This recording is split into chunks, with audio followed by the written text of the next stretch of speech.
Welcome to the GameChanger 00100 show. I'm your host, GameChanger. So, some some months ago, uh, could be a year ago, actually. At this point, I had a conversation with a friend. Now, a little bit of backstory. The friend I was having a conversation with, she was online dating, and for years prior to that, I was getting like all types of horror stories, like this guy this and that guy that and blah blah blah blah blah blah, And then I actually sat down and thought about the things that I knew about her. Hit the like button. Things that I knew about her and the type of guys that she likes. And in a nutshell, the type of guys that she like are no nonsense guys. And I really had to think about that. And I'm like, something, online, you're going to find the exact opposite of that. If you're looking for a no nonsense guy, a guy that doesn't put up with crap, you're not going to find that online because the guys are online to put up with crap. They know it's a bunch of crappy women there. They know it's a bunch of, attention seekers. They know it's a bunch of manipulative time wasters. Rest in peace, out Roger Curry. They know that it is a bunch of women who are just playing games. They know there is full of a bunch of women that are just looking to inflate their ego. They know that it is full of catfishes and all that stuff. They know that all of that exists. And they still get to swiping. It's like, okay, it's fine because there's a lot of guys there, but there is a certain mentality of guys that go online. And unfortunately, that mentality is not what you're looking for. You're not looking for the guys that swipe through a bunch of trash hoping to find treasure one day. That's just her personality, so it conflicts with the guys that you might meet online. So, I made it clear, and I don't know if I suggested that she don't do that because I try to avoid making direct suggestions. But I made it clear, which at that point probably could have been obvious, is that this isn't working for you. And her response was like, "Well, where should I look?" And that, I actually didn't have a counter to that. And the reason being is because I don't know how to look for penis. Because I never looked for it other than my own, like to pee or something. So I don't actually know where to go to find dudes. And since I'm not in the habit of just telling somebody, not to do something without, giving an alternative, a better alternative, I just like let the conversation be at that point. But and I kind of put it out my mind until I seen the video that I'm about to share with you all. Somebody said she light skinned it though. I don't think listen. I never actually used a swipe app. I used to online date like 10 years ago. I never actually used a swipe app to online date. And that's because, well, for one, it's for a reason I'm going to share here.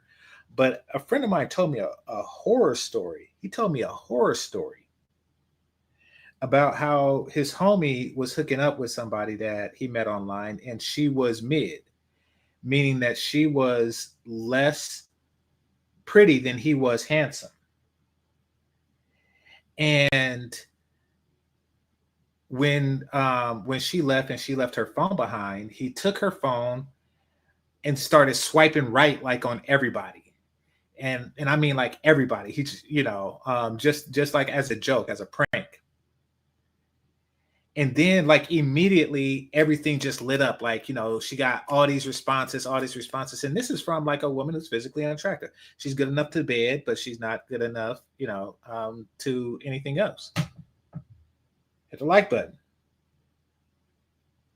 So I'm like, okay, well, I'm not going to use Tinder. I'm not going to join a marketplace where, and this is before I was on YouTube. This was before all of this. I'm like, okay, I'm not going to go to a marketplace where mid women is just saturated with attention. And I'm out competing with, a bunch of guys, all of whom are more attractive than she is for her attention. I know what that does to a woman psychologically. I'm not going to do that. So I made that decision a long time ago. And I didn't really think until I had this conversation with my friend, what it's psychologically doing to, I see what it was psychologically doing to the women, but I'm like, something, now that I think about it, that has to be, and this comes from the horror stories that she was telling me, like that has to do something psychologically to men, knowing that they are lowering the bar to compete and losing all the time. That has to do something to when they finally meet her, they're just all messed up. They like, I don't know, for what she tells me it manifests itself in a whole bunch of ways. But one thing that's clear, they have a mentality like, I cannot lose this chick.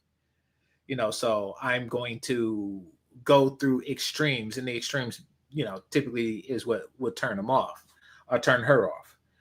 That's what I'm gathering. So I'm like, okay. And I know some of you may online date. Listen, it's not for me. If it's for you, then you are very patient, but I wouldn't recommend it. Like, why are you there?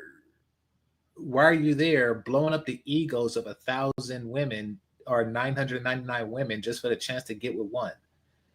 Why value your time?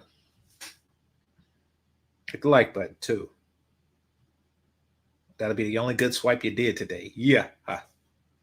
So anyway, so I had that conversation, and I feel like I may have said the wrong thing because I was diminishing hope by passively making a suggestion that I didn't have an alternative to. It's kind of like telling somebody, if you hate this job so much, you shouldn't work there. And then they say, like, well, where should I work? And then it's like, oh, well, that's a good question. I guess I shouldn't have said that. But today, after watching the video I'm about to share with you all, I came to the conclusion that, wait a minute, there's penis everywhere. And especially if you're an attractive woman, which this was, there's penis everywhere. So what you're doing is you're really blocking your blessing. I'm going to get into that, but let me share the video with you all. So fair use, because she's going to touch it. I'm going to like walk you through how I came across this revelation.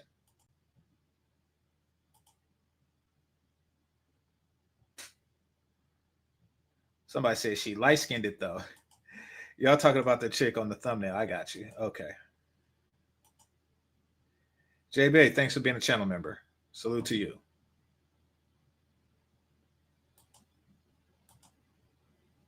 Question. And I think a lot like, why is dating so hard as we get older? Why is dating from when I was in my 20s, which was many years ago? It may have felt like it was last year, but it was many years ago. If I compare dating to then to now, do I feel like it's homes? And I'm gonna tell you, think about when you were in your 20s. What did you have to do to meet people? Y'all, we ain't had no choice. It's not harder. Now, like that people feel like they have endless options. They legit feel like they have all the options in the world. And so I don't have to make it work with this person because in a click of I can that's what it is. It's not that Okay. dating.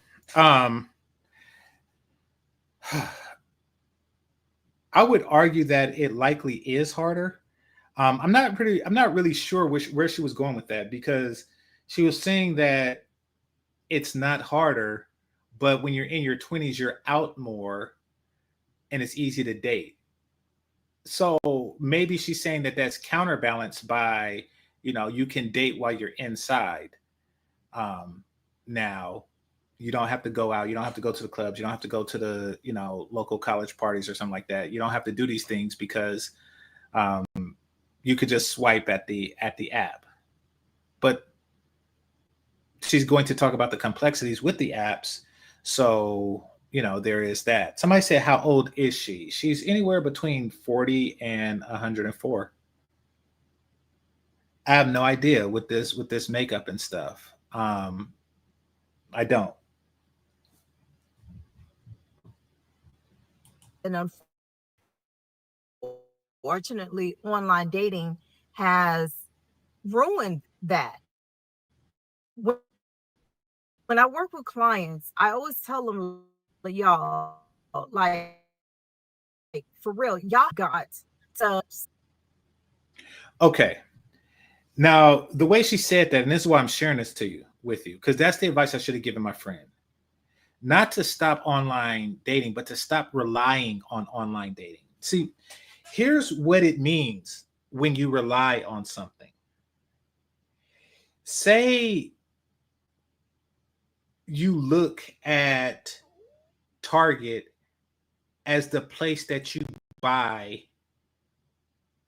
video games, right?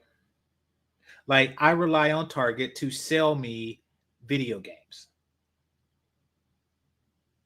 or video game systems or whatever.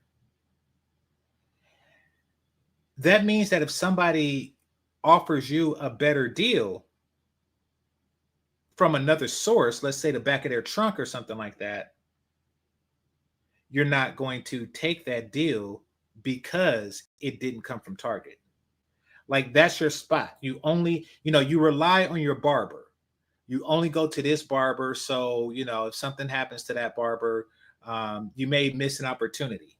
That barber blocks your blessings from other opportunities that's perhaps cheaper and better. We do that a lot. People do that a lot. They find places where they are comfortable in getting a certain thing, and that becomes their spot. And this works as well, like at crossover stores. If your kids want a toy from Toys R Us, then Toys R Us is the place that you go for toys. And if you so some people will be so deep into it that they will go to Target, buy some Clorox bleach, and buy some Tide washing liquid, buy a couple of Hallmarks for grandma's birthday, walk past the toys, check it out, and then check out your the stuff that you purchased, and then go to Toys R Us, because they're programmed to believe that that's where it comes from. So that's where toys come from. So why do I say that about online dating when it comes to both men and women? Well, men don't really pass up opportunities. So I'm just saying, when it comes to women, when women online date, they could meet a perfectly nice guy when they're bent over pumping gas, and a guy comes up and say, "Hey, how you doing, love? You looking nice." And she's somewhere in a lot of these women's mind, they're thinking like, this is not a viable suitor because I go online, I go to Tinder looking for a date. I don't go to the gas, and I go to the gas station looking for gas. Hit the like button. I go to Tinder looking for date. I go to the gas station looking for gas. I go to Toys R Us looking for toys, etc., etc., etc. So as long as you do as she says, and that is make sure that that's not your sole source of opportunity, then that's perfectly fine. If you can keep the two separate and not allow it to affect your mentals, that's perfectly fine. But women are a lot different than men. If for example, if I'm walking by the tampon aisle and I see Chloe Bailey picking a heavy flow Tampax box, I would still go for it. There isn't like a wrong time. I mean, there is. You're not going to do it at your grandma's funeral, but you get what I'm saying. Like, there isn't typically for men, there isn't a wrong time. There isn't a inappropriate time. It's like, oh crap. This might not be the right place and right time, but this may be the right person. So I'm going to explore this opportunity. Women, on the other hand, they look for, in many cases, one could argue that they prioritize the circumstances under which they met over the person that they met. Meaning that the same guy that they meet at church or through mutual friends or whatever they feel is a choice place to meet, they would have overlooked if they met him in a non-choice place. So why am I bringing that up? Once you put it in your lexicon, your mentals, once you have made that point clear that this is the place for that, you block your blessings in other way. But let's continue. I didn't say stop using. I said stop relying on it. You can't rely on online to your own source of connection because it's not going to work. Now, can you meet somebody else on? Yes, for sure. But it should not, like, you can't put all your eggs in one basket.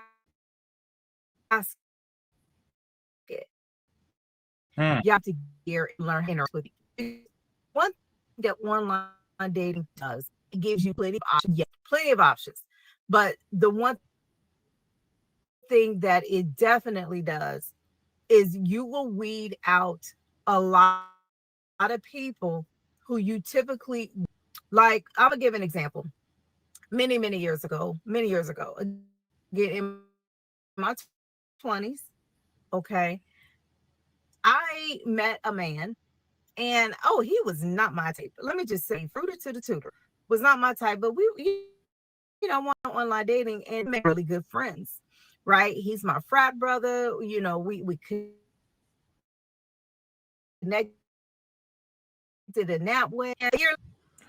For those of you who are Black Greeks, do it work like that? Can women have frat brothers? I mean, I know they have brother fraternities and sister fraternities like AKAs and Alpha Phi Alpha. I do know that those exist, but would an AKA say that an alpha is my frat brother? Let me know, because I never heard it used in that way. Typically, frat brother is a term that brothers in the same fraternity use to describe each other, not someone from a sister sorority use. That's interesting.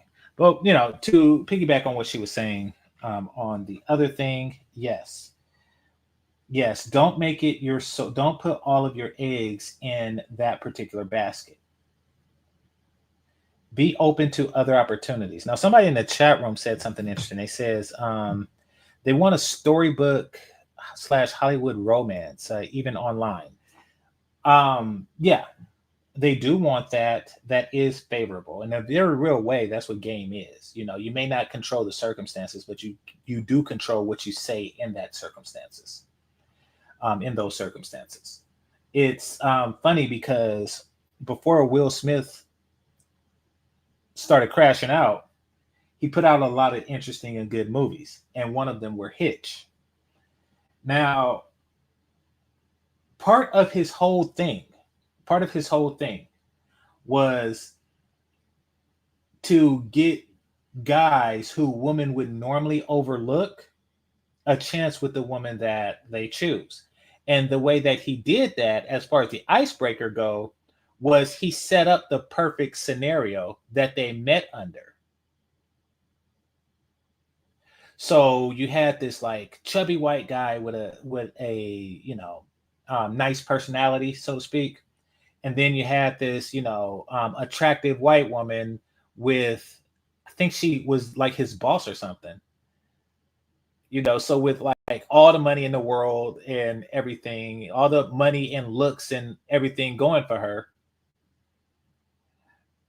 the type of person that she wouldn't even think about, she wouldn't say bless you if he sneezed.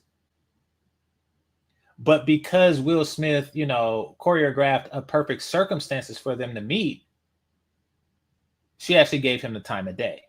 And then that's when the coaching began. So circumstances is key. I feel that women should get over that. However, if they actually got over that, there would be no favorable relationships whatsoever. What do I mean by that? There would be no relationships where you ever look at a relationship and you say, man, how did he get her? He met her under favorable circumstances. There was a relationship like that in high school. She was way prettier than he was handsome. And it wasn't just me. I'm not like a hating dude. But everybody wondered, like, how did he pull that? Everybody was wondering. Because I didn't know then, and they didn't know then what I know now, that, hey, she probably met him in a sandbox and in second grade or some crap like that. And, she just grew out and, looked the way she did, but she got sandbox memories, and he didn't grow up, but he did grow out belly wise. But, they already made that connection. So, like, that's what happens. So circumstances do go a long way. Now, to your point, are they looking for the storybook thing? Yeah, they are. But I think that some of the more mature ones, especially the ones who are looking to online date, they're just looking for the right guy.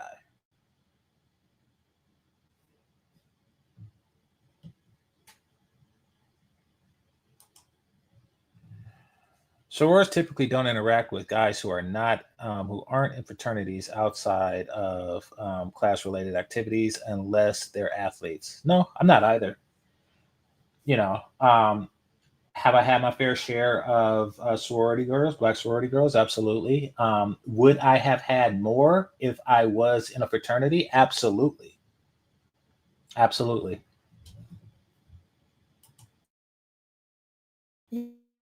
Y'all, we were dating, and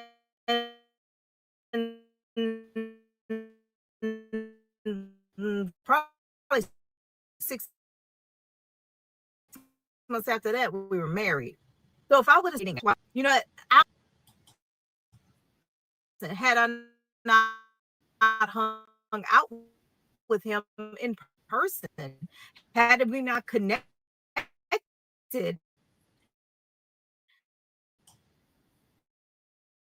became like, when you're on the dating app solely, you're making a split decision in less than 3 seconds.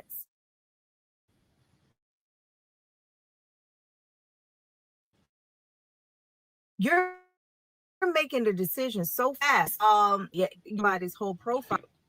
Or do people have the ability to read about the person? They just choose not to. Let me know how that works. Once again, I never swiped for a chick. And I'm not saying I'm above doing that. I just read the tea leaves and said to myself, like, okay, this isn't, this isn't good. Like, I mean, it's kind of like, listen, if somebody called you and told you that there's a party or there's an event and it's way more dudes than it is females, and the females there are really just going there to get their head blown up, or put it like this, because this is how it was presented to me. If somebody told you about a nightclub and a chick walks out and says, yeah, I got all these dudes hitting on me and stuff, and she's not hot, you're like, oh, okay, that's not a place that I want to kick it like that.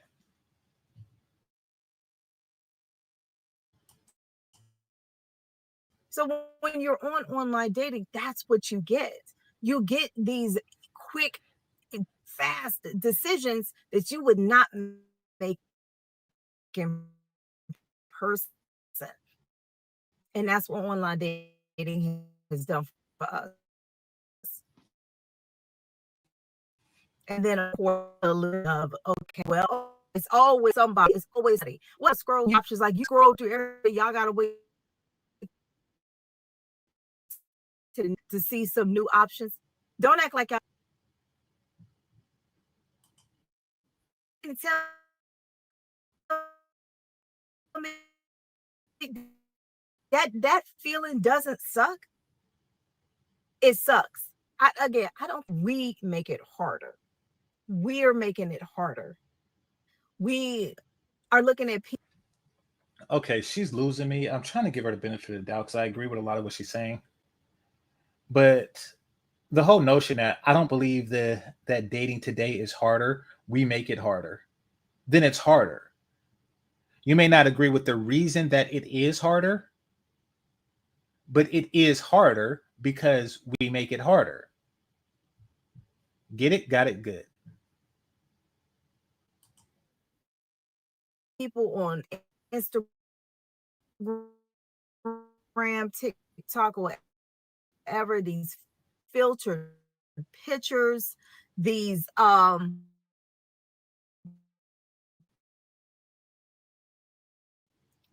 these people who are fake themselves. And so then when you're going out here dating, you're looking for fake people because you're looking at fake people. And is as many, I'm not going to have a filter. Like I'm recording this video, I don't have a filter.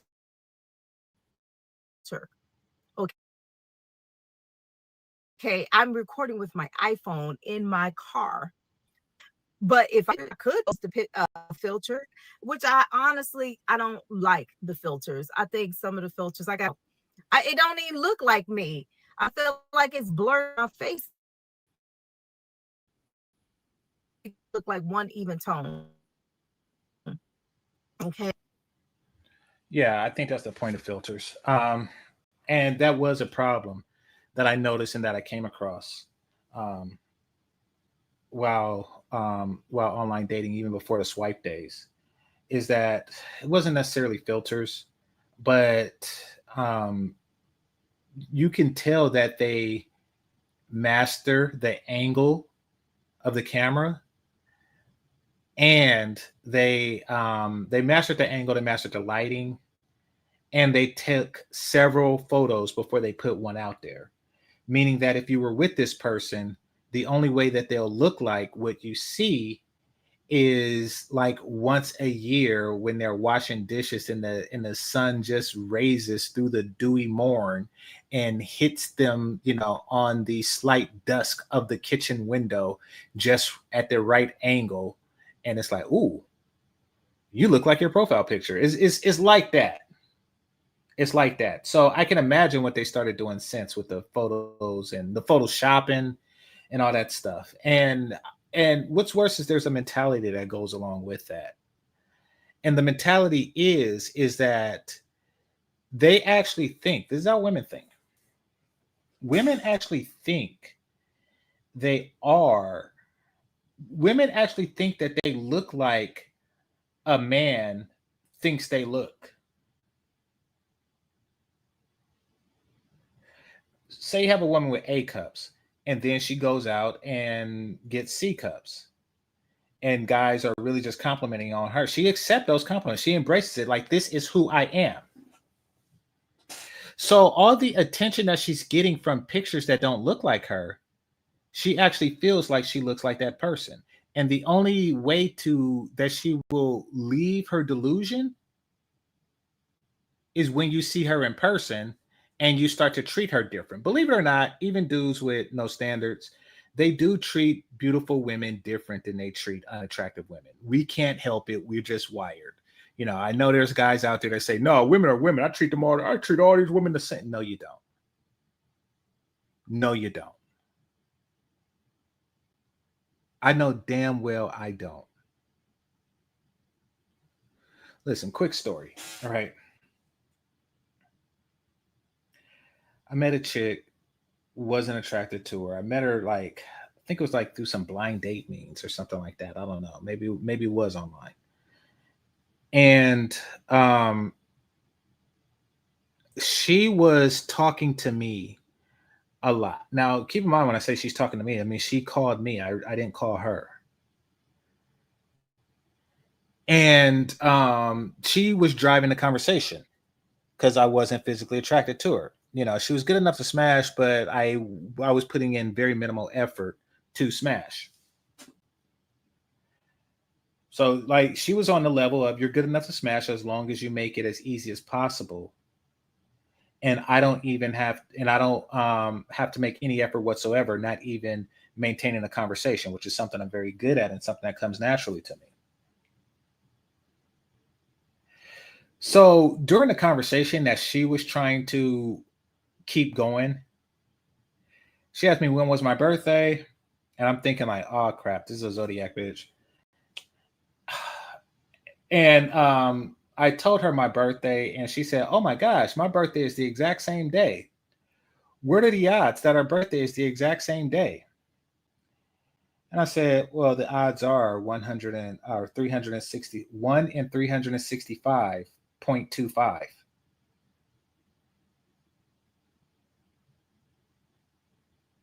That's how I speak to women who I don't want to smash or who I don't find attractive or I find attractive enough to smash.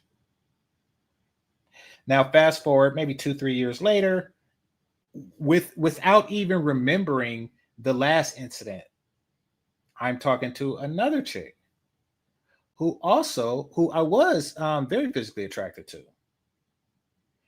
And in conversation that I was driving, I was making this conversation go, I'm making this conversation click, you know. She was also on some zodiac stuff. So it went the same way. Turns out that our birthday was on the same day also. And you know what I said? I was like, oh, really? Wow, that must mean something, you know? We must be in sync together, you know?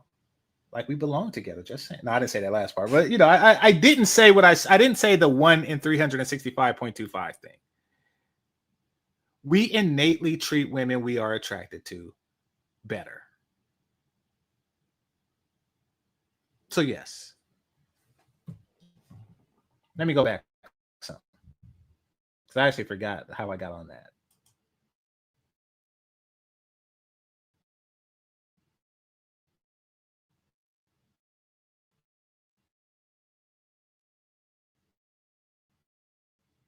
The filters. I got to. So we were talking about filters and stuff. And women want the treatment. Had the first girl, used a filter that made her look like the second girl, I would have treated her a lot different. And women like that treatment. So what they do is they get on these dating sites. They filter themselves all up to be damned. And then they listen to your best Mac. And they never want to meet you because that's when it stops. Get it? Got it? Good. It's blurred my face out so much. I'm already yellow, and then the filter, I just feel like it makes me look like one even tone. Okay.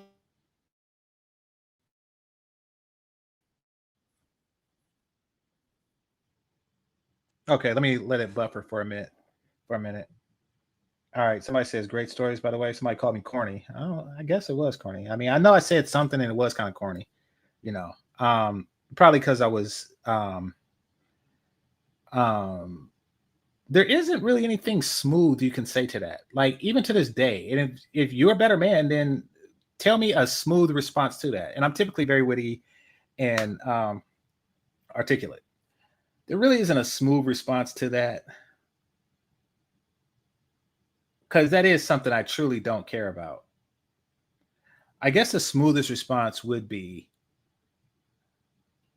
if if our birthday was coming up, would be to suggest like, okay, well, we should get together then and celebrate. But that's if and only if the birthday is coming up. All right, let's play some more. Up here, they may objects may appear with my mirror. Say objects may appear closer, and I'm gonna just say larger. So yeah, we got and how else are you gonna ever learn how to if you ever get out here and interact? I'm sorry, texting, having conversations on a dating app, the same in a nice smile and off the dating apps, because one good thing that it does, it opens you up to meeting people that you normally wouldn't meet, especially if you're going and to the grocery store, right? Because you're going to end up meeting the same people every day. So dating apps how to use it, but people are having issues with dating. The longer you keep it right, the further you're going to get away from being able to connect with people in person, in real life. My professional opinion is harder today. It's what you're making of it. Now, if this is the first time y'all to my channel, so that's that. That's that. I agree with her. The reason why I brought this up, and I told y'all from the beginning, y'all can check the replay, is because of a conversation I had with a friend years ago. Or no, not years ago, but months ago, maybe a year ago. So, this kind of put into perspective what I was getting at in the conversation that I had with a friend. Now we're going to switch topics. And what is going to be the new topic? Austin Holloman. Austin Holloman, I'm trying to do this in my Calvin Candy voice, but I haven't seen that movie in a long time. So forgive me if I get the accent wrong from Leonardo DiCaprio. But he was like, there's been a lot of lies told around here.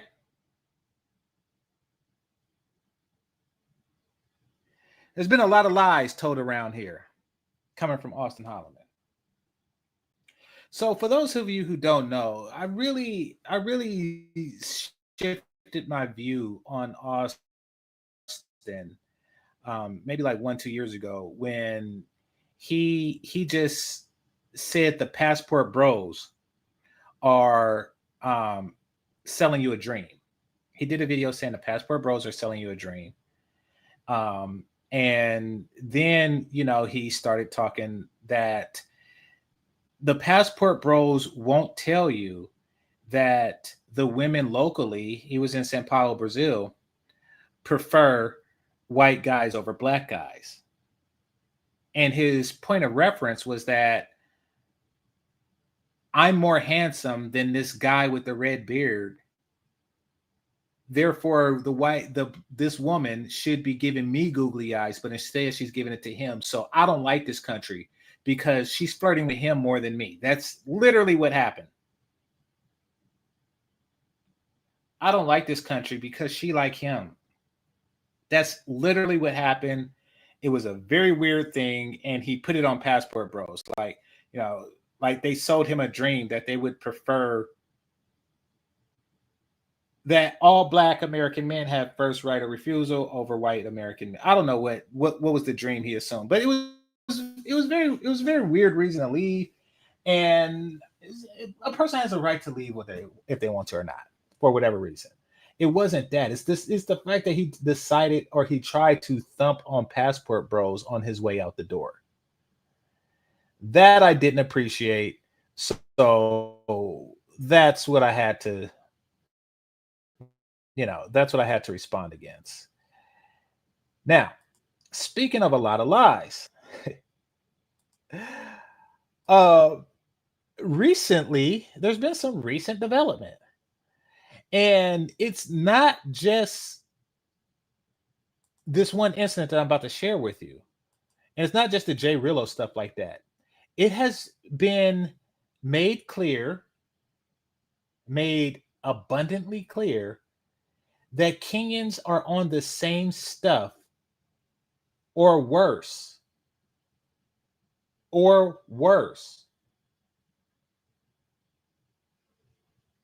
And he's just keeping it under his hood.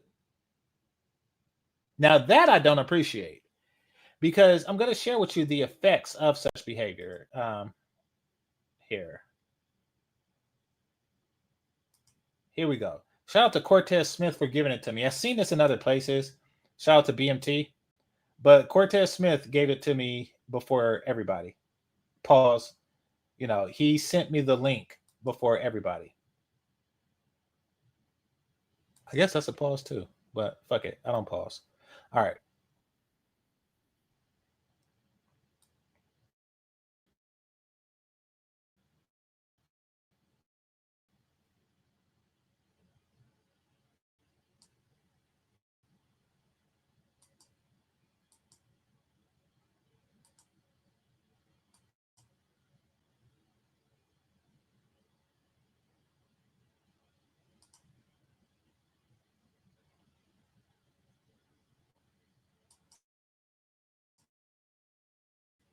Kenyan divestor abandons FBA man and Black child to go prostitute to old white men in America. Okay, so a little background. Apparently, this woman here,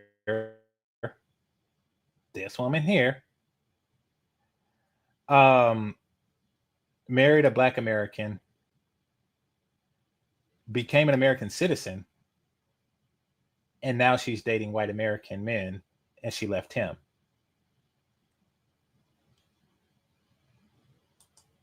Video. It's your boy Kid Greatness, and today we're in Chinatown in Kilimani, and I'm here with a very, very interesting couple. They have a channel called US Meets Kenya. I'm gonna allow them to start with the lady first. Guys, I'm from Kenya. And I'm Keith from USA. Yeah, and this is our baby.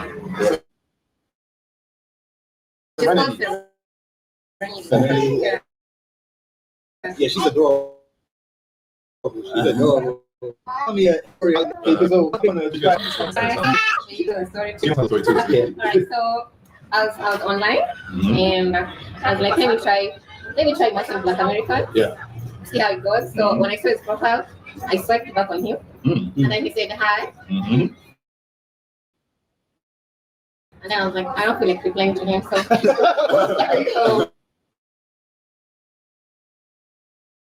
3 days, like I do ask, we do like Americans. Why do women think that it's cute to tell the story about how they met somebody, and the basis of the story is how not interested I was in him physically?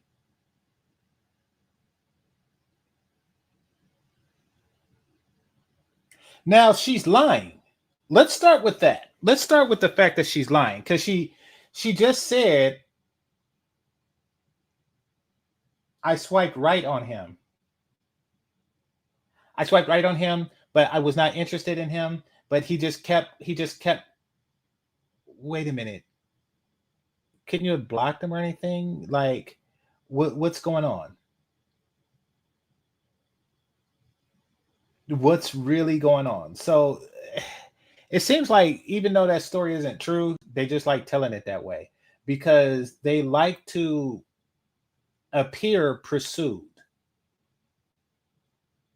And now she was pursued, don't get me wrong, but that was a test that, she's like, okay, I'm gonna swipe right, and then I'm gonna faint like I'm not interested, and then I'm just gonna wait 3 days and like, gosh, this guy's bothering me. Okay, I'll give him a chance.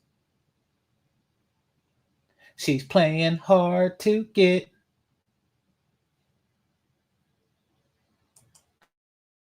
On him, so it was like almost a week. Yo. And then I told him, yeah, you can have my Instagram. So I gave him my Instagram. Stop. I know what this is. Why you doing my man like that? I gotta. All right, like She do everybody like that. Everybody does, I'm right? just a little. Oh, yeah? Naturally. I'm just a little texter. Yeah. So after we were talking on Wait, she said, Instagram, I'm just a what? we connected a little bit, and he told me he was gonna come from the US to Kenya. Okay, so she 90-day ruled him and everything.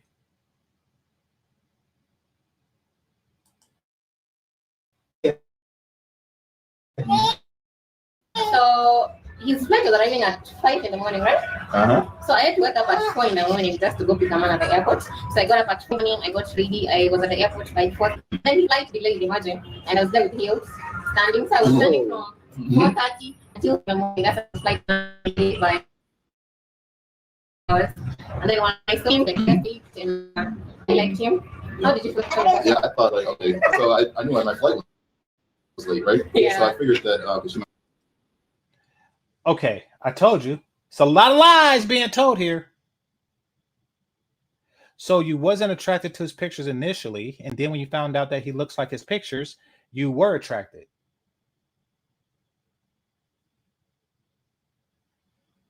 go up, she might suck up. Yeah. Because the flight was late with 2 hours, you know. Yeah. So when I saw you, I was so excited. I ran, I hugged you. And then we booked an Uber. We went to check into your hotel. After checking in, I think I never went back to my house. Yeah, that was it. That's crazy. That's After we checked crazy. into the hotel, I never went back to my place. Like, that's just it. That's how we moved in. And it's been like almost 3 years now. Like, 3 years. 3 years together. Together 3 years. They've been together 3 years. And you would think that, this is a happily ever after, Spending each time knowing each other. And then I told him, oh, maybe we should get an apartment together. Oh, wow. Wait, how long? It's okay. Y'all never left. So, like, how long? Yeah, I thought, You know, I was like, this guy is like, I'm Just love at first sight. Like, I was just like, yeah. Like, so ever since we met, we have not been apart. Like every day we're together. It's I don't like that though. It's kind of corny. Love that both sides. I don't like that. But it's I think that's the definition of it. Like, yo, it's gotta be right. I mean, I'll be honest, I've never met a girl and I just stayed with her for the next 3 years. Like, that's some love right there. So Like, it's Yeah. like, Okay, so it's sad, but it's very unfortunate. But because of the dating, mating, relating, et cetera, scene here in the US, guys like this do exist. They're just so eager that they'll go to another country and the first woman that bats their eyelashes at him, he didn't even explore his options. They'll marry. And the women in these other countries, not just Kenya, the women in these other countries, they know that and they try to take advantage of it. I go to the Philippines, right? And this happened in a lot of places that I traveled to, because like him, I'll go online, I'll pick a few locals and and take it there. Unlike him, I don't buy an apartment in a couple of days, but that's what I do. They offer always to meet you at the airport. And especially in the Philippines, they try to spend each and every single second with you. They do not want to give you an opportunity to explore your options. And that's what she did. She said she waited at the airport. She had her heels or something like that on, but she waited for him. She did not give him the opportunity to explore other options.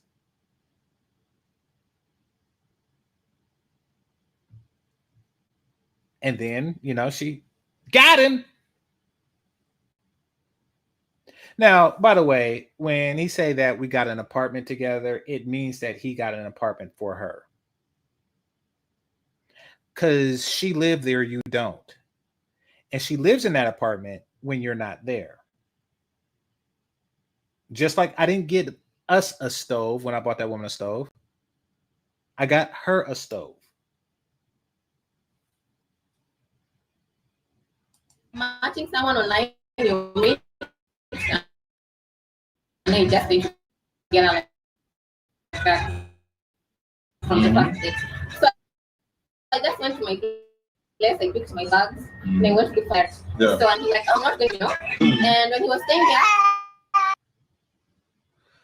why did he take that piece of paper out of the baby's mouth?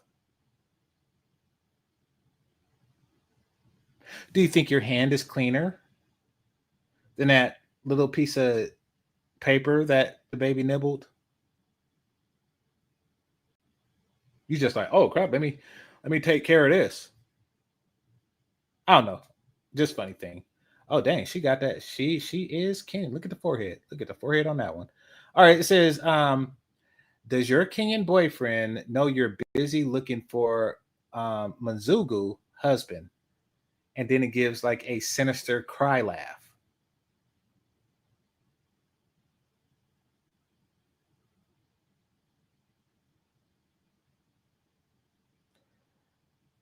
Austin. You see what you're setting men up for? You see what you're not preparing them for?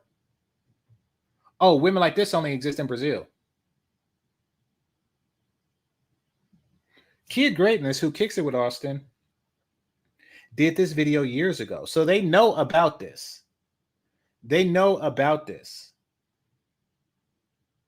just keep it on the hush.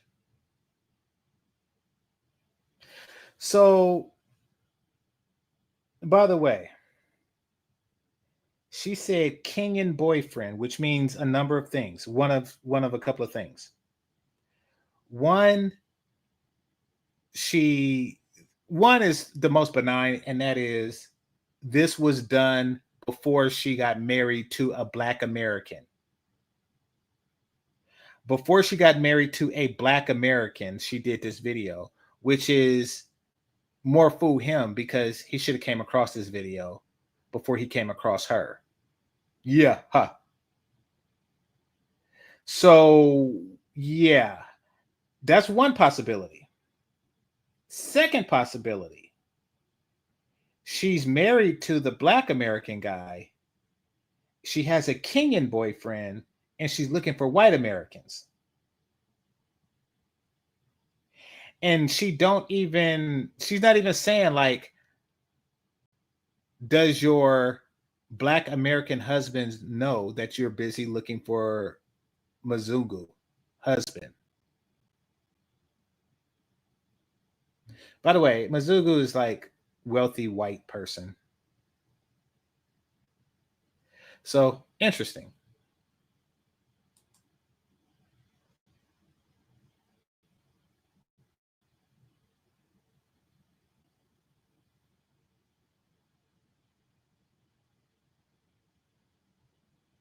And my man. So is she just staring at the camera, not saying anything, but just with the caption?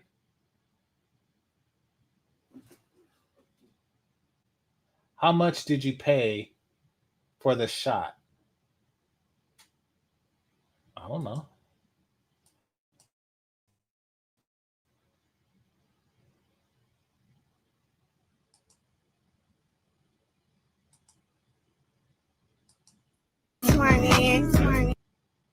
So she's playing American music in America, doing the same stuff that American women are doing.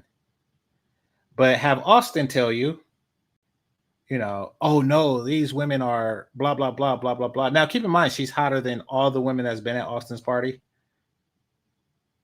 And that's probably been in Austin's house. Just saying.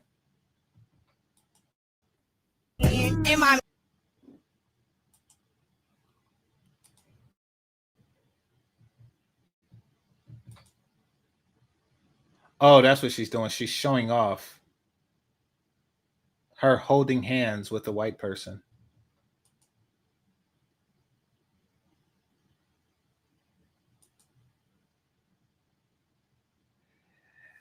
POV, he drives with one hand and the other cuddles your tiny hands and lets you feel safe around him.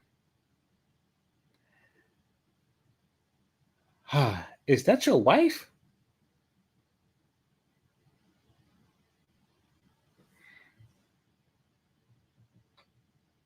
Austin? You're not warning us about these Kenyan girls now, are you?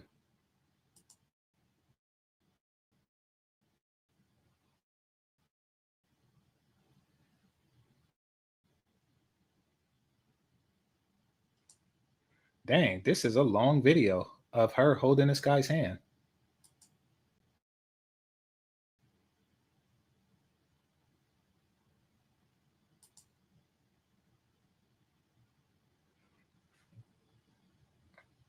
As eager as she wants to be seen with him, he does not want to be seen with her.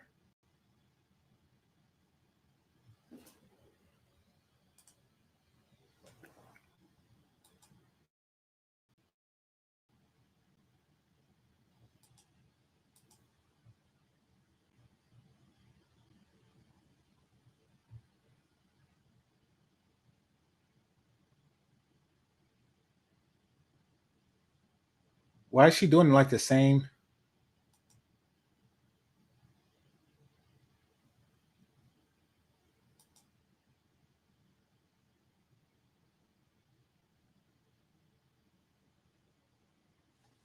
Okay. Read the caption here. I seen it and I was like, wait a minute, is this chick doing what I think she's doing? When they ask you to hold their handbag, it's really a flex to them. It may seem like nothing to you, but it's really a flex. Look at this. She's taking a picture of him with her purse next to him. He didn't even think anything of it. Like the purse was just sitting there. Like she probably had the purse to her side and she stood up and said, hey, let's take a picture. He don't even know that the purse is there. He took the picture and now she just stunned. Like, I got him holding my purse. It's one of those stunts that people don't know that they're being stunted on. For example, I do this.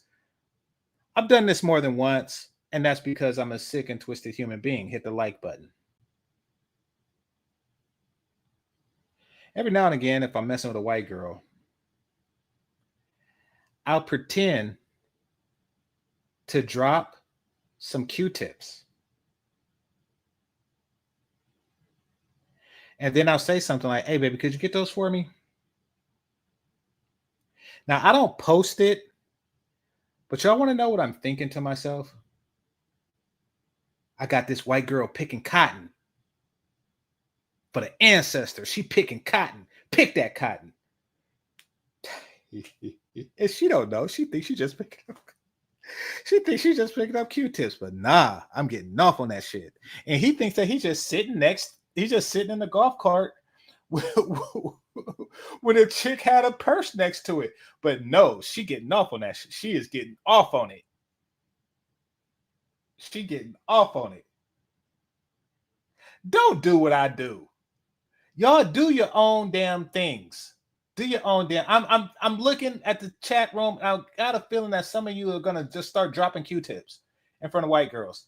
Don't do my stuff. That came out of my own brain.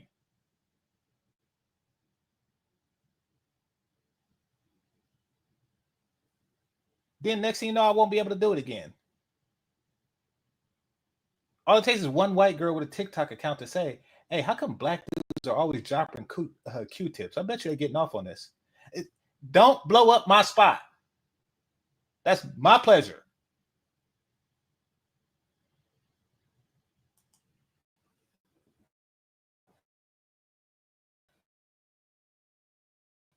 Like a trophy, act like a trophy, talk like a trophy.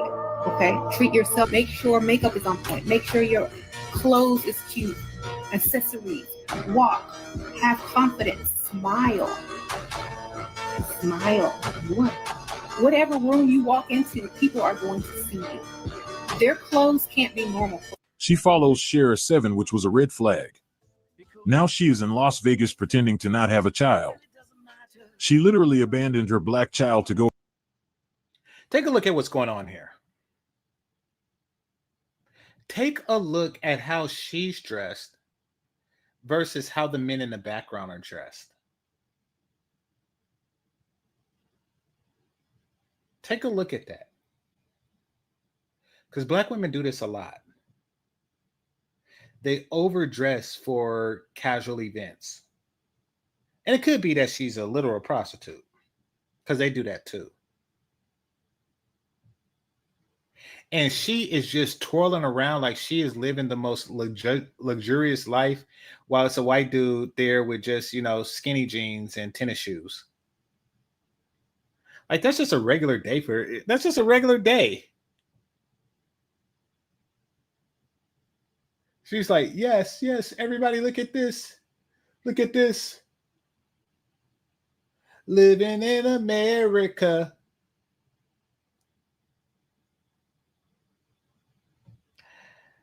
The men are not paying her any attention.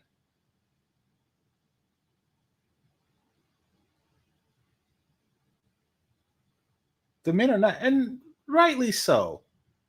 And this is what the chicks who go to stuff like Afrotech, this is what y'all look like.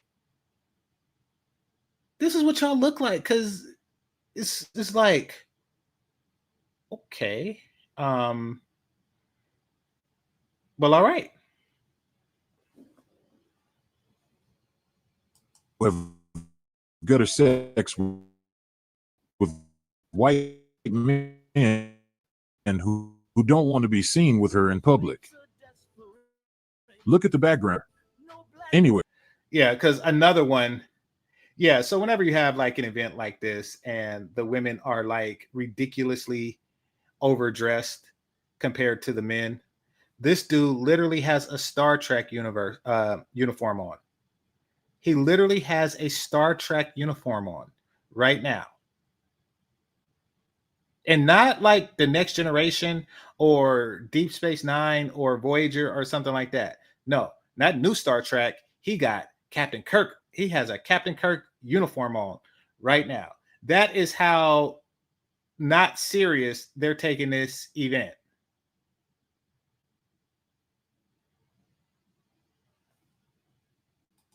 The worst type of divestors. It might be true. Links are in the description.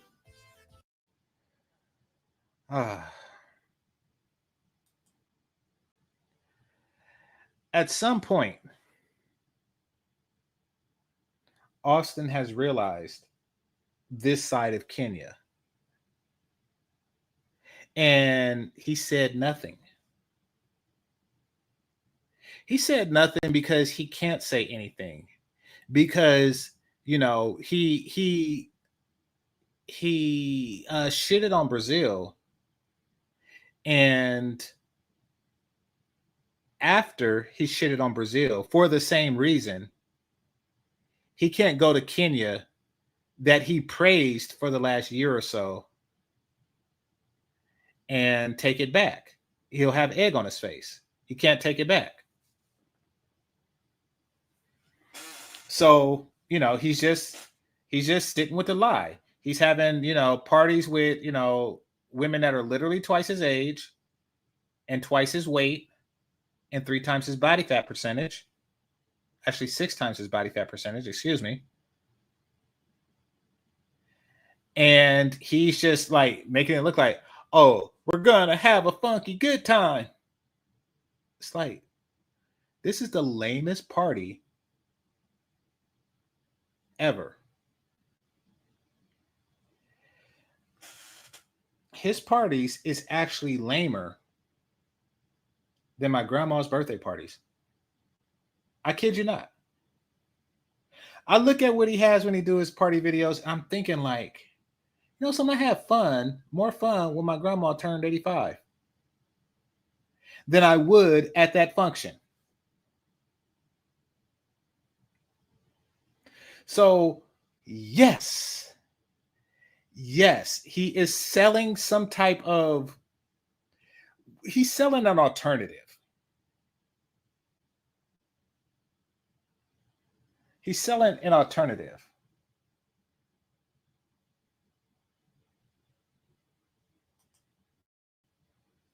To me, Kenyan is much worse. I would have never left Brazil. No. In addition to being far, and I'm not even going to talk about the forehead thing.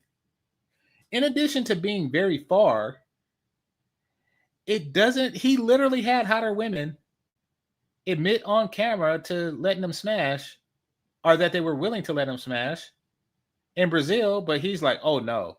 So what was he really chasing in Brazil? Because it wasn't like better looks.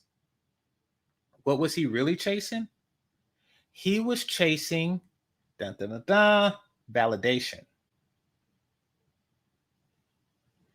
And here's the coldest part about this that I even hate to admit, but I have to. Here is the coldest part of that. He's not getting the validation that he seeks. He wants validation that's greater than whiteness. Sorry, Austin, it ain't happening.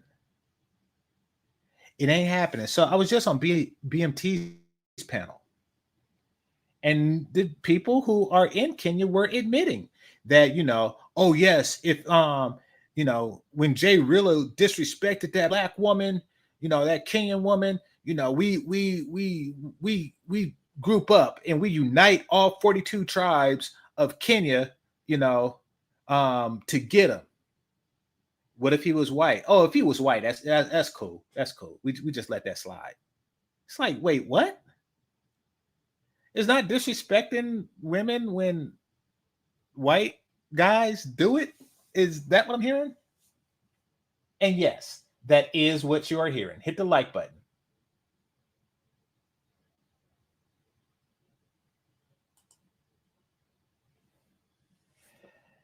He was comparing himself to white men in Brazil. I know, which is weird. Like, to have that thinking, to have that mentality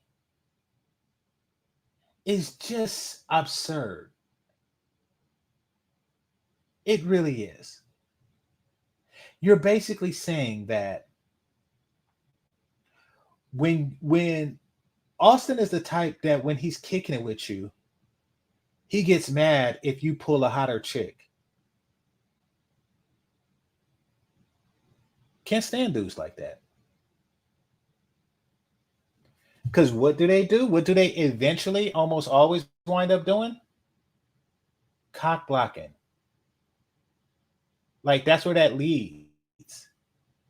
But, jealous ass dudes that say stuff like, well, yeah, but, what he got that I ain't got, or, whatever goes on. Whatever goes on in their head, it's like, come on now. Stop monitoring the next man's penis.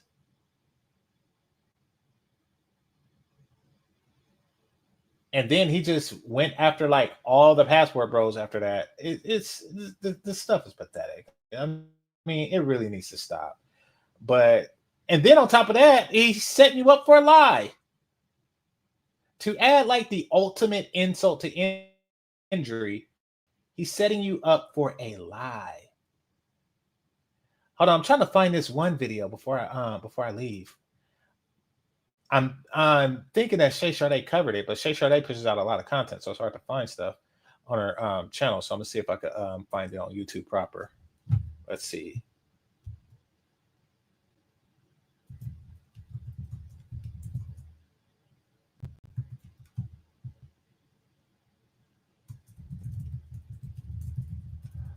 Hold on, hit the like button while I do this.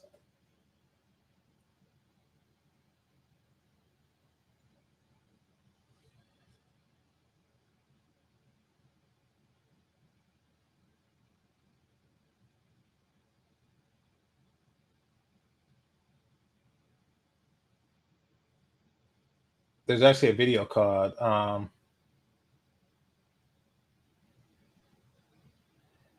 How Kenya Treat Me as a White Man in Kenya. Oh, is that Lupita? Okay. But there's one particular video that covers a similar topic.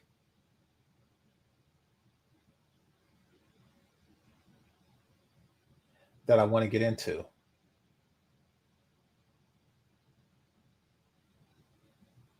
Okay, I can't find. Oh, wait a minute.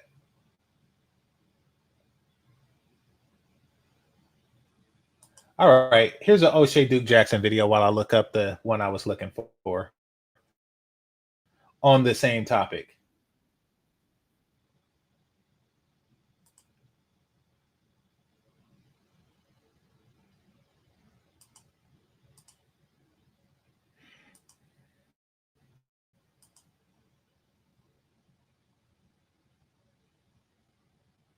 Jesus Christ. O'Shea's face looked like a molded peach. It's just, dang, this is all right.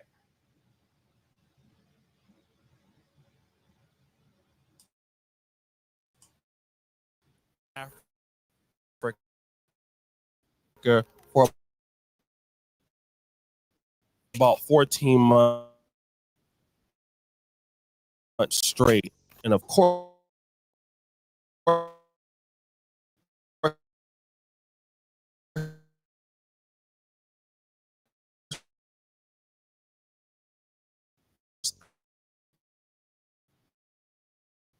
I've been coming to this beautiful country, Uganda. Women that are dating Kenyan men? I don't know. Let's see.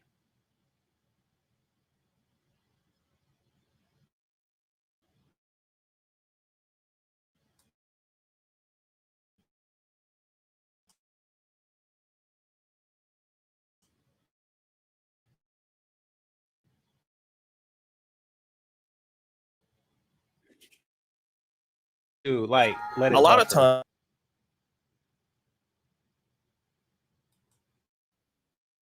their last videos, which is called Sex Tourism,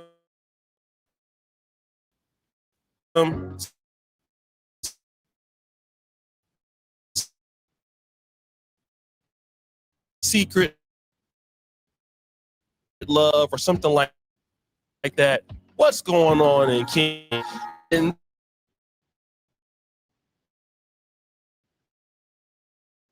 you know, we were very much excited and thrilled, familiar. I gotta tell you, when they show Kenyan women, it's not like a fantasy. Like it's not. I would leave it at that. So I don't know if this is his man's wife or what.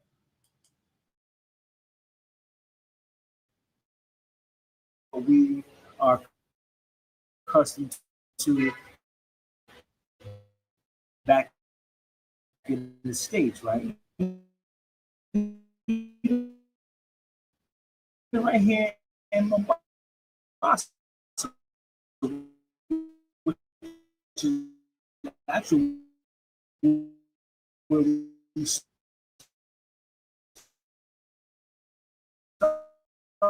started when we came to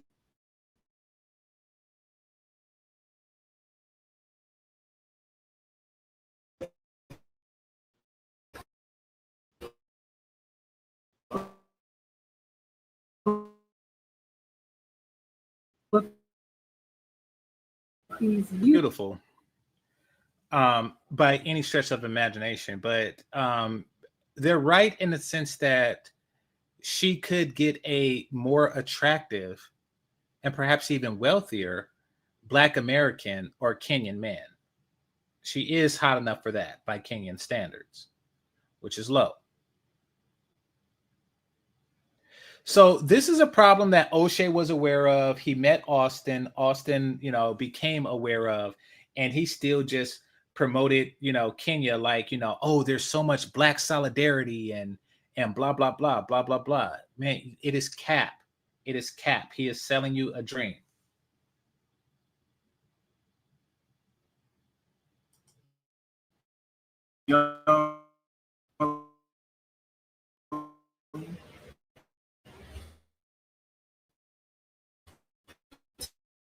In 20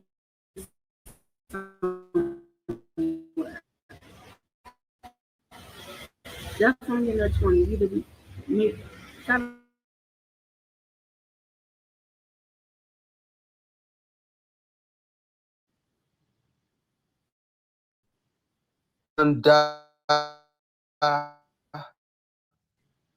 and Burundi, East Africa. What is happening in your country? I know they don't get white Christmas knowing heaven.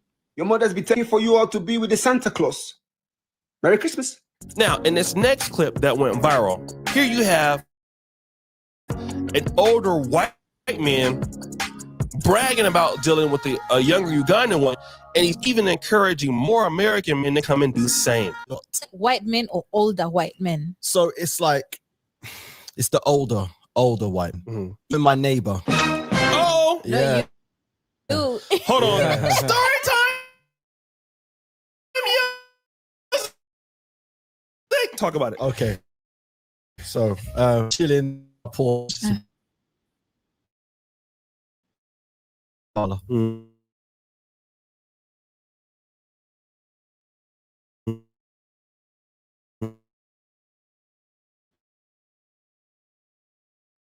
I see the three girls of my That the girls are looking for these white guys. It's not the other way around. The girls are looking for these white guys. And in this country, just like in America, just like Black American women. Oh, somebody said buffer is strong. Okay. Just like Black American women, their mother teaches them to hate their men from birth. He said, your mama's teaching you to hate Kenyan men and to go with, yes, that is a Black thing. They teach their daughters to hate Black men.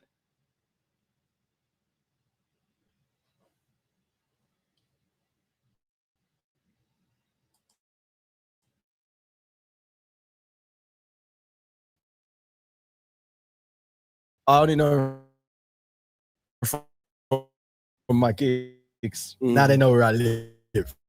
So what? I'm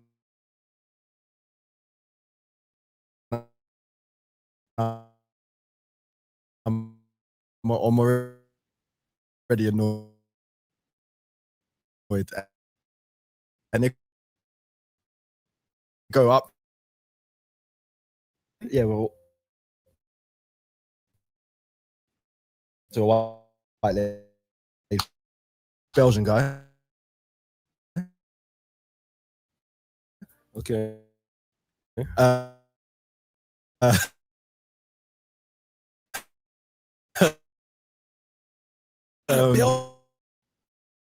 Belgian guys. Now he's just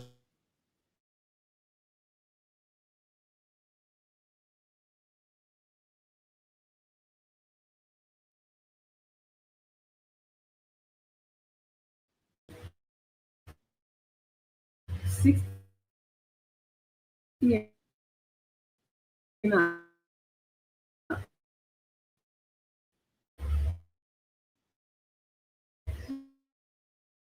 Really?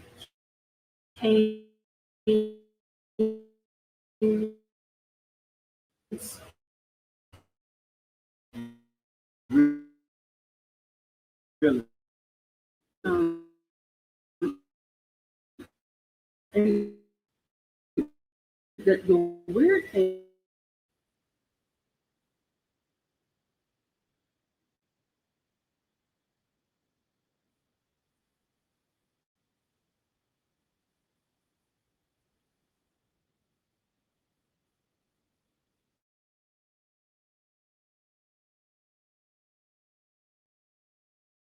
Okay, so they're going to make the argument, and rightly so, that attractive women have always went out with wealthy men. There's levels to that.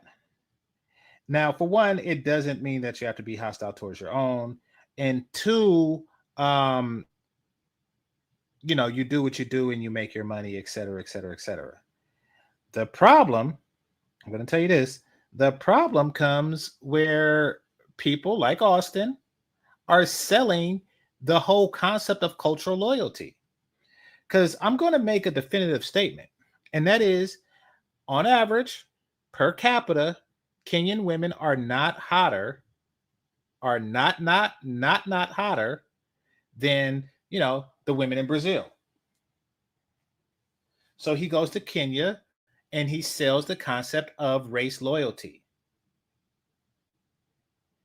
But race loyalty, according to O'Shea, a person who's been there a lot longer than Austin, or in the neighboring country of Uganda, but he's talking about Kenyan women, they have come to the conclusion that loyalty don't exist.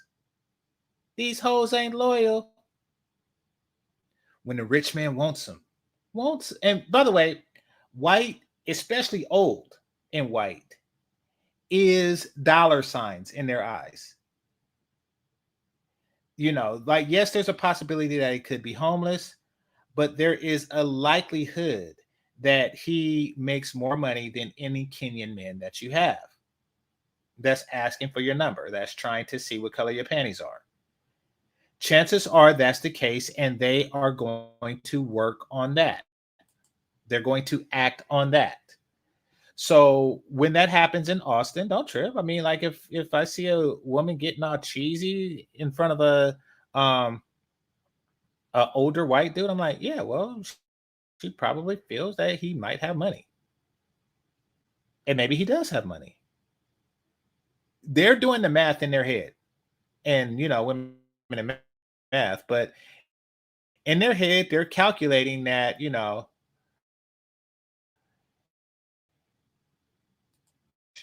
and this white dude is more likely to be rich.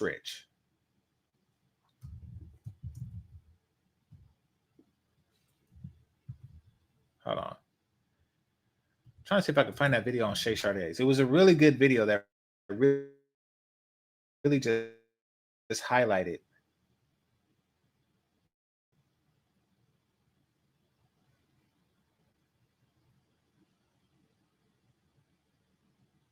Okay, is this it?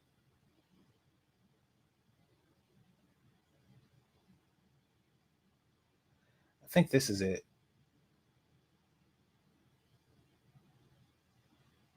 But no, that can't be because I didn't click on it before.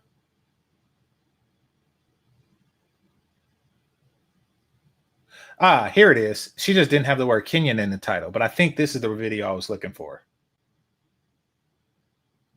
Yeah, and it happened at the right time too. So I think this is the video that I was looking for. So shout out to Shay Sharday. We're going to cover this.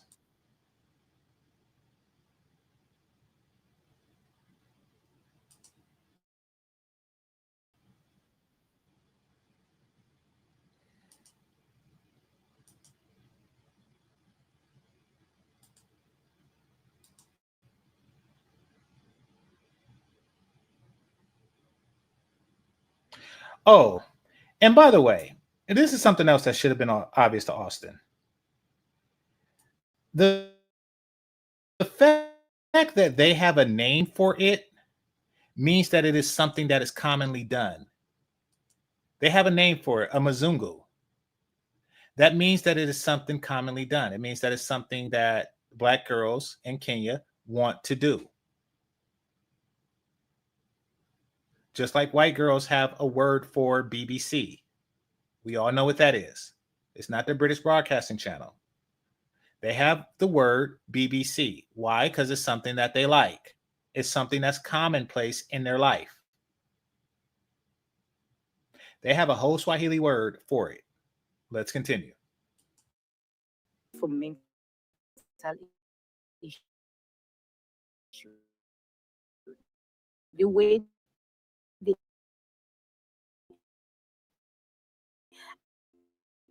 I mean, nobody will stand there for you. The abused Physically, is that her hair is always the same. And I know that women change hairdos and stuff like that, but the ones who change it like all the time, it makes me wonder about their mentals. Keep it a buck. Woman, unfortunately, and sometimes Black men who get caught up and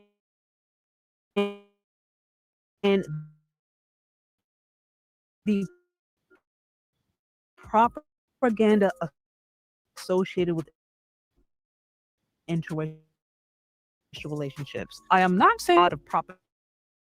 I mean, Black women, apparently in Kenya as well, trash Black men. Black mothers trash Black men to their daughters. So by the time these girls grow up, they believe the truth that their mama told them or the lie that their mama told them over the truth that is in front of them. Meaning that he could literally be smacking you around and you're saying to yourself, let me stay away from them Black guys because mama told me that he'll smack me around.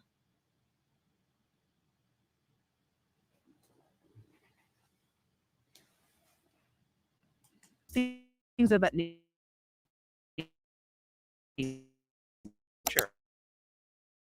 And then there's also this idea that dating white, primarily dating white and older, is a good way for up. Like they're not marrying these women and stuff like that. Like you don't really hear the white passport bros talk about Kenya like that.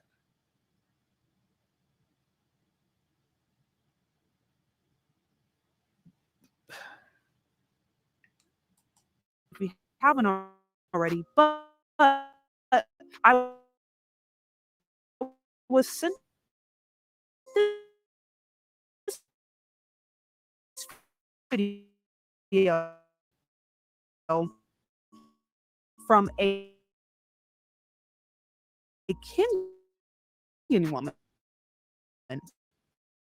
And while many of the divested disasters that I have covered off have actually taken the United States, something that men. She's churching it up because she's a church woman. And she probably isn't as depraved. Well, she's definitely not as depraved as I am. I'm a very depraved human being. And as depraved as I am, and I am depraved, I would be more depraved if I were white. You can't take somebody like myself with my mentality. And by my mentality, I'm going to share this with you. I like the concept of slaves. The thought of fucking a slave turns me on. So when I'm with a willing partner, I would reenact these things and, role play to that effect. If I were to combine that with a historical reference to that, then that would magnify my fantasy, as I'm pretty sure it does with many white guys. And there's no getting past it. It just is what it is. Like, there's a TV series called Spartacus. I was thinking, like, wow, Romans had it good. They would watch gladiators fight to the death during the day and then go home and fuck their slaves. That's cool. I'm going to reenact that. So for many white guys, I can almost certainly guarantee that the part of the appeal to them is rooted in slavery.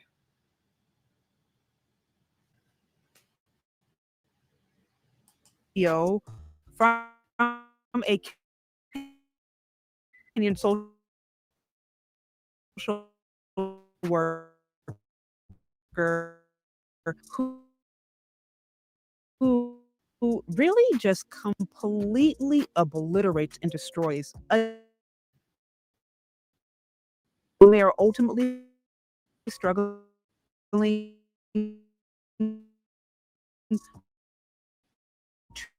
to pay their bills or to try to just make it in this world. So without sisters from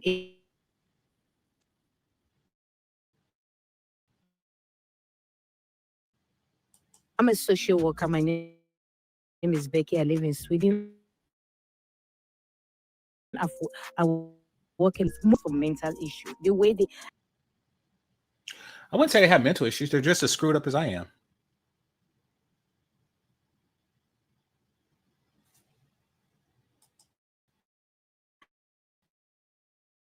I mean, nobody will stand there for you. We are abused. We they have to tell. So basically, and I know the sound is what the sound is. Basically, you have a social worker in Sweden or Switzerland, I forget which one she said, and she's urging these black women, these Kenyan women or these East African women, to stop allowing these guys to abuse you. Now, here's the difference between them and I. When I do it, it's complete consent. It's implied consent, meaning that there's no need to talk to a social worker and complain afterwards.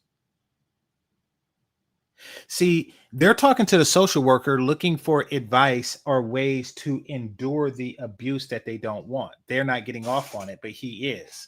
But they're willing to accept this abuse because he fits into a fantasy that their mother has raised them on. That's what's really going on. She said there was a lot just in that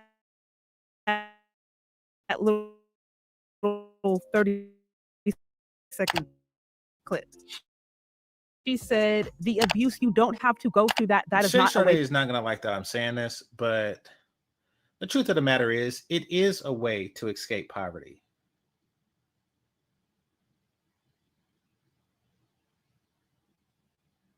Now, she hasn't been in an impoverished position to the point where Shay Sade has not been in a situation like these African girls. But that is a way, and in many cases, the only way for them to escape poverty. But there's a caveat to that, and that is, it's not guaranteed. It's not guaranteed. So basically, he's fulfilling his fantasy so much to where you have to see a social worker to get what he did to you out of his mind, and then he's going to move on to the next African chick and leave you stuck with the baggage. Now, that is a strong possibility. And not only is it a likelihood, it's a commonplace. So you didn't actually escape poverty when this happened, now did you? Hit the like button.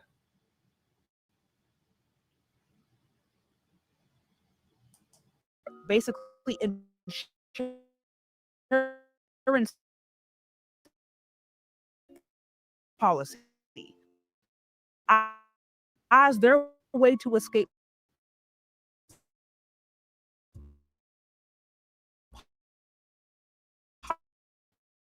poverty, as their way to, and every People, how women escape poverty. That is almost always how women escape poverty. Take it from an impoverished woman. I'm not an impoverished woman, but take it, I mean, ask an impoverished woman, what is the easiest way to escape poverty? Yes, you can become a NASA scientist here in the US. But there is no quicker, easier way to escape poverty for an attractive woman than to suck the right penis. I'm sorry. That's yeah.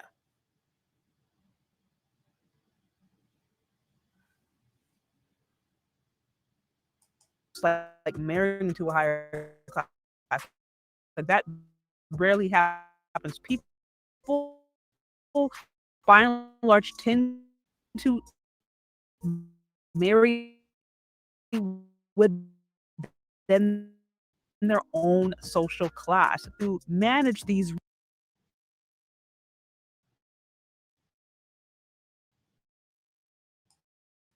resources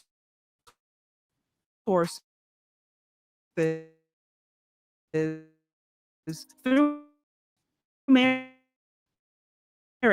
But my bigger point is this whole idea of like, oh, you have a struggle life, so for your ideology is my StreamYard works like this. It says, let's be honest, to most men in the world, the vast majority, all Black women simply the least desirable. African women being the lowest of the lows. So, of course, the typical Brad is using them. Listen, African women are the least desired for the same reason that African American women are the least desired women in America. And that is they do a bunch of stuff. First of all, they make no effort whatsoever to sustain their looks. They make no effort whatsoever to sustain their looks. They're not in the gym like that, in other words. The way that their hair care routine is just deplorable. Sticking a wig on top of a stocking cap with cornrows underneath is deplorable hair care tactics. They wait way too long before they actually start thinking about marriage, relationships, and really starting to take the relationship seriously. So what does that mean? That means that they, if you go on a dating app or you go to a place where people are dating, you'll see other women in their 20s and you'll see Black women in their 30s and 40s looking for penis. So the image in your head is, this is what white women look like, 22-year-old white girl. This is what Black women look like, 42-year-old Black woman. And yes, Black women do be hitting the clubs in their 40s. We've all seen it.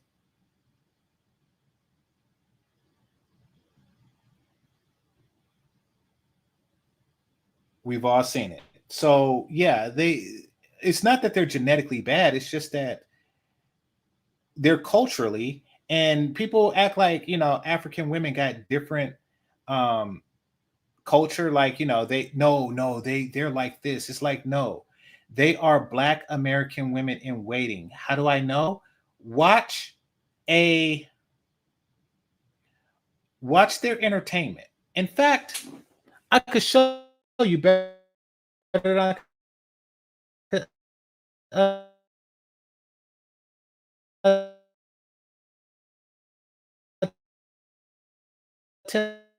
you, shout to Shay Sade.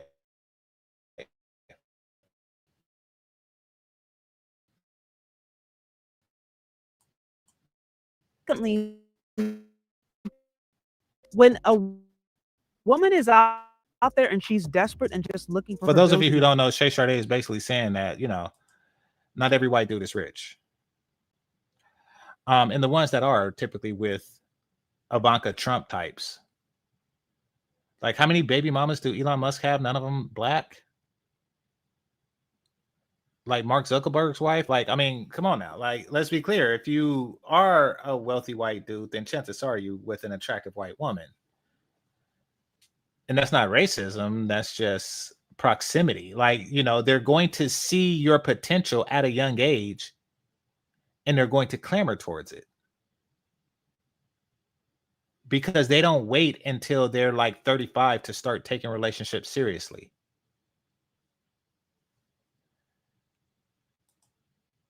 Somebody said, "Hey Slim, I'm watching BET live from earlier.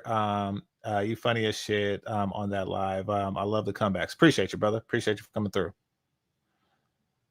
But if you look at a Nollywood movie, it's all centered around women, and it's all the same feminist shit that you see in Black American movies in the 80s.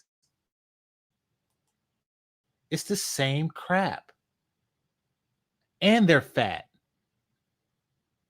So yes, they have developed a culture that is very similar to the culture that led to modern Black women.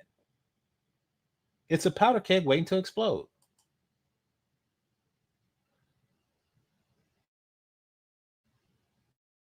The same sassiness, the same, they're just looking to become like. Don't believe me? Okay, you naysayers. Let's just take a look. Let me go to my own history, because every now and again I click something like this because when I watch it, and I don't know why I watch it,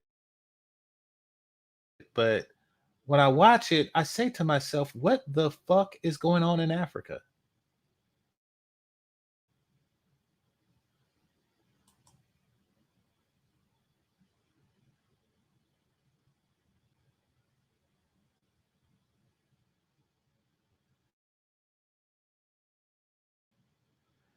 Share.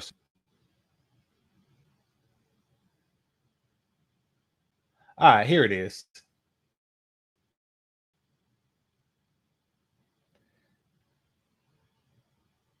And this got 2 million. Oh my, holy crap, this got 2 million views.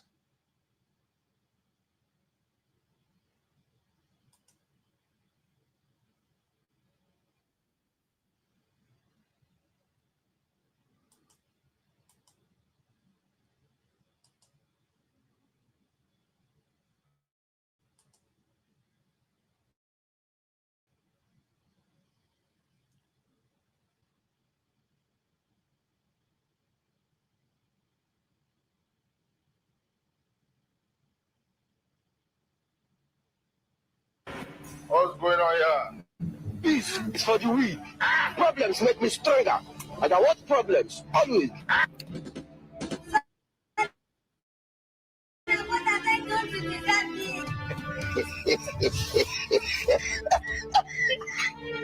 But some of you think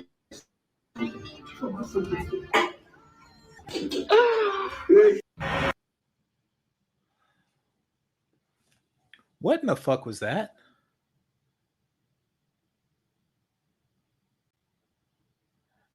You think I want to go to a place where people think shit like that is funny? So you're sitting down with your wife, and for whatever reason, another woman come and opens her towel, flashes you, closes her towel and walks away. And that's just hilarious.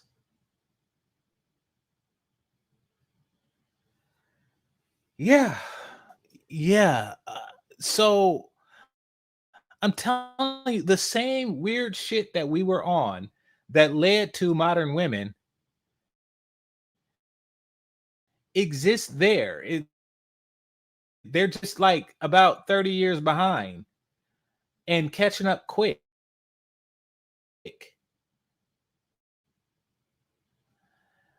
I'm going to show another one. This is the same people, by the way. This is the same, comedy crew. They make it in Africa, and hundreds of thousands and millions of people watch it, including me, I guess. But I'm not watching it like entertainment. I'm watching it like, what the hell is this? Like, is this comedy? Is this like, what the hell? But for those of you who are under the impression that they're on some sweet, submissive, cooperative type crap, and they're not that, yeah, okay. I submit this as evidence.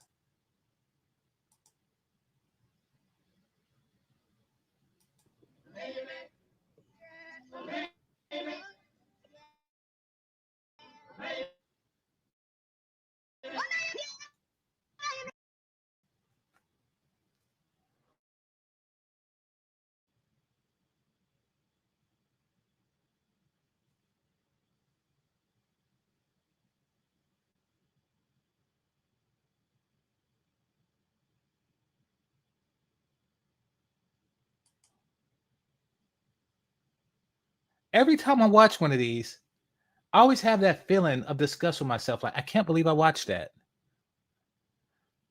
Let's see it again.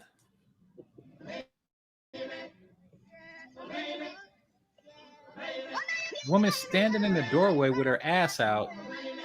Man squeezes through and rubs her ass with his hip on the way out. And she retaliates. God open us. Do a talk to the hand thing, which is a P. And he's grinning like a Reese's monkey. Like, what the what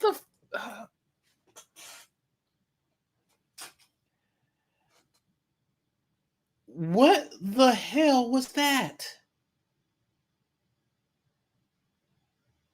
Now, just by virtue of she did the whole talk to the hand, the face palm thing, which is a Black American woman thing to do, kind of like the high five was a Black American man thing to do,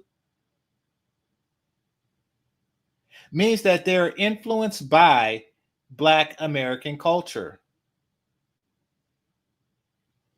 Who wants to travel to deal with somebody who think that it's okay to face palm a dude, and dudes who get face palmed just stand there and cheese because he got to rub his hip next to her booty?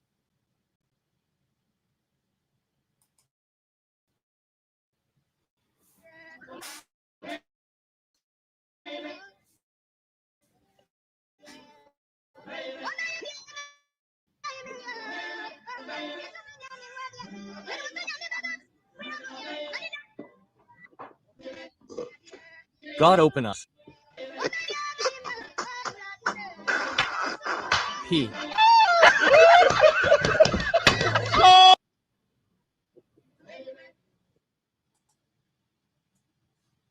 By the way, that grin is an Austin Holloman grin.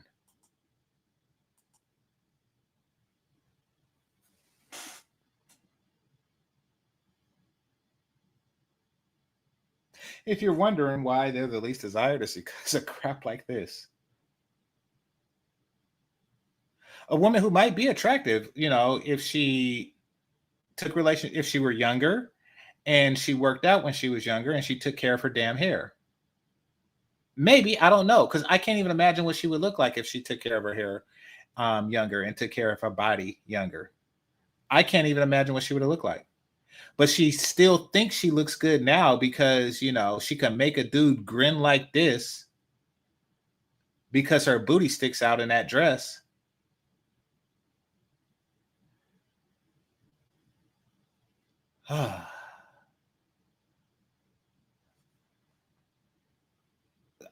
I don't know what to make of this. Like, they wonder why people don't want to go. Who wants to go to a place that's this fucking weird?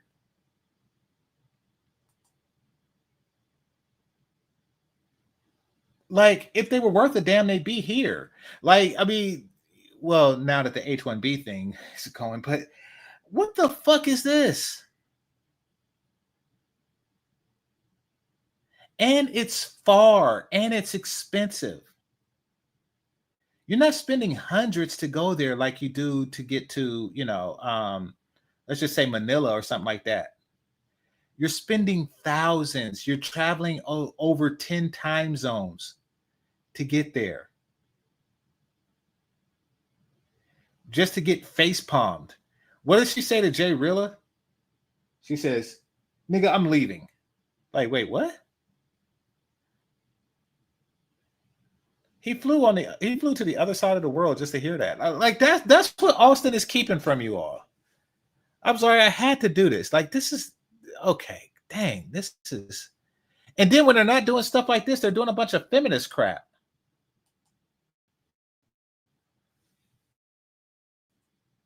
All right. Somebody said African chicks don't care isn't rich. As AC said, who's AC? Who's AC? They want their magical mixed race baby. True. True. They want their daughter to have magical mixed race baby. They want their daughter to have a better chance with better men than they had. Yeah, that is a thing. That is a thing. They do want their daughter to be mixed race, so she has a chance to bring a rich son-in-law. That is a very true thing. They do want that sperm.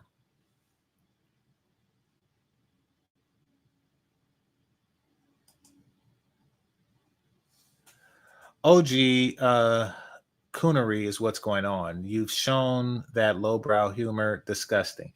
And 2 million people watched it. And, you know, like, if you look at the comment section, they're just doing smiley emojis. Like, really? This shit is funny to you?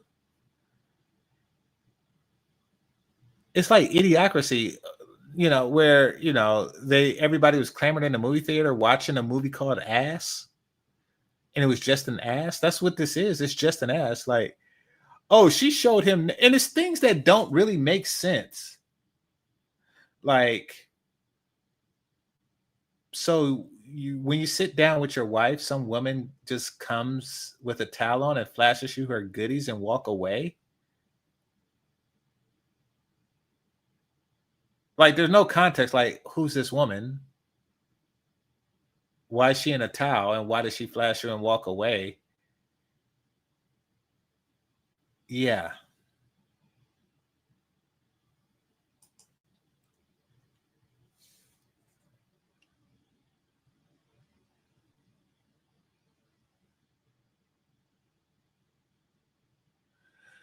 Skinny legs and gut, too much yak and fat face on entry level unappealing. Yeah, but I mean, that is their movie stars.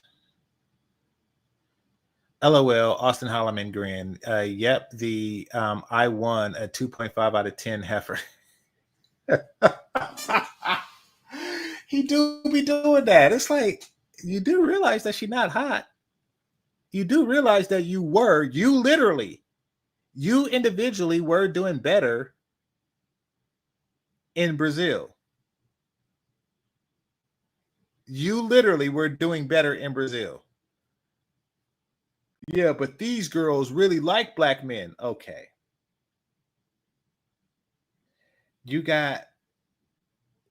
you got social workers telling them to not accept ass whoopings from white dudes, but they like, okay.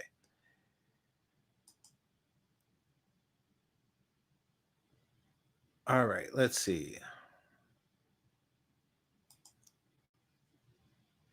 Just like a lot of them bleach their skin. Okay, we're going to talk about that too.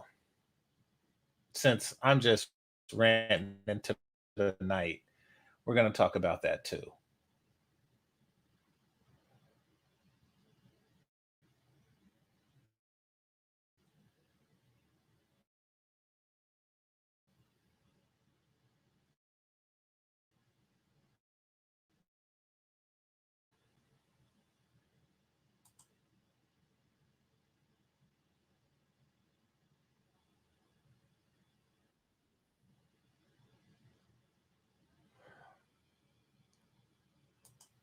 And this video that I'm about to share with you brings up something other, an additional something about dark-skinned black women.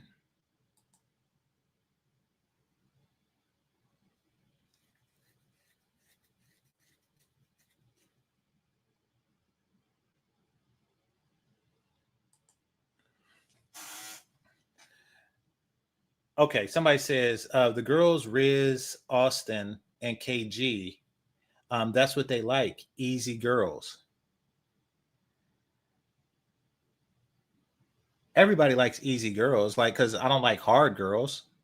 Like, so yeah, I can understand that. I would like for beautiful women to be easy. Now, there are places where beautiful women are easier. Why in the hell are you going to places where mid women are easier? And they're not even easier. Holy crap.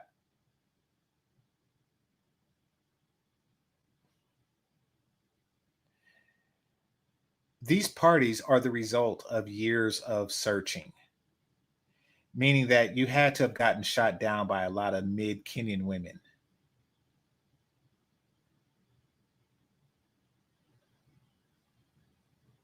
So if you find yourself in Kenya with a 3, that means that you were shot down by 5s.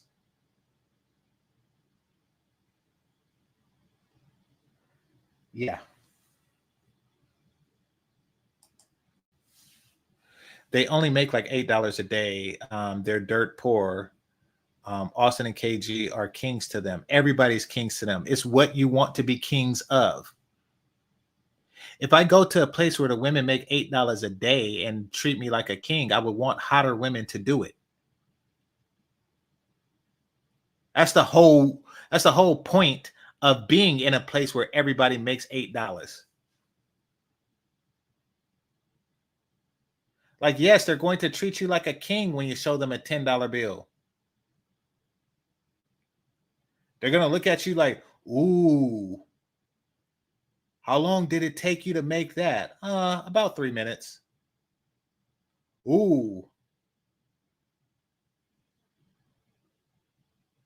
Like, that is the whole point of going places like that.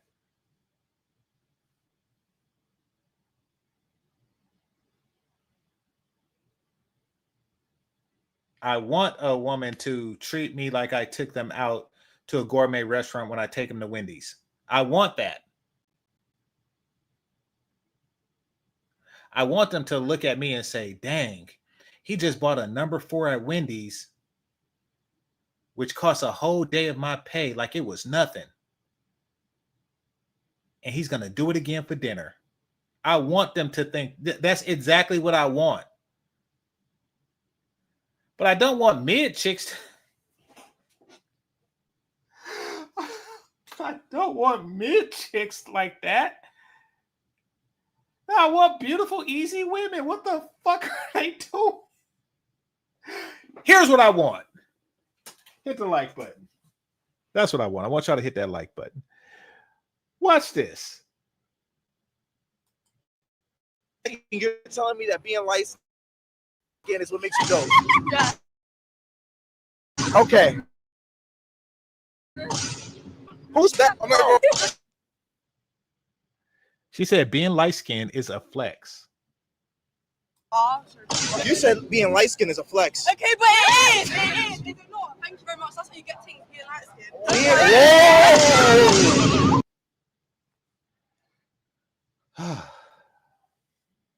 This is the women talking. Whoa, bro, my brothers. What is going on here in London? You don't know what not out now. I heard some bombastic, diabolical wordplay like that. No, never. No, that's crazy, bro. No, it's crazy. It's crazy. You light skinned. You're not even black. You black? I'm Brazilian. I'm Puerto Rican. Yeah, I still believe that the UK is smarter than America. No, I don't know. No, I know. Oh, yeah. No, I know. Why did he ask if UK people are smarter than Americans?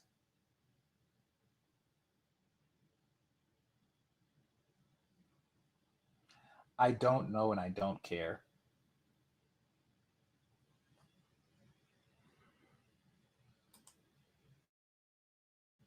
What do you think about the females in the UK? Interesting people.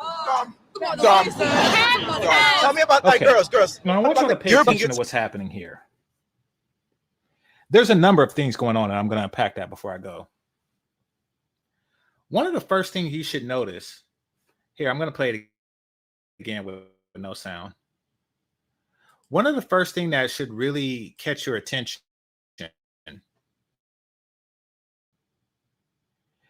is that this is a group of girls, pretty girls, of all different ethnicities, but dark-skinned black. I'm going to repeat that. Of pretty girls of all different ethnicities, but dark-skinned black. Like all over the world, just so happen to be in this one block. And look at their boyfriends. This is indicative of what's going on throughout the West. This is what the world is like as it.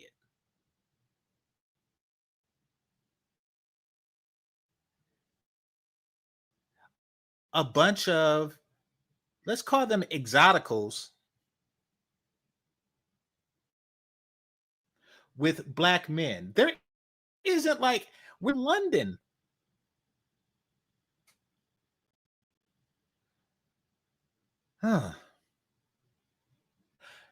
So what does that tell you?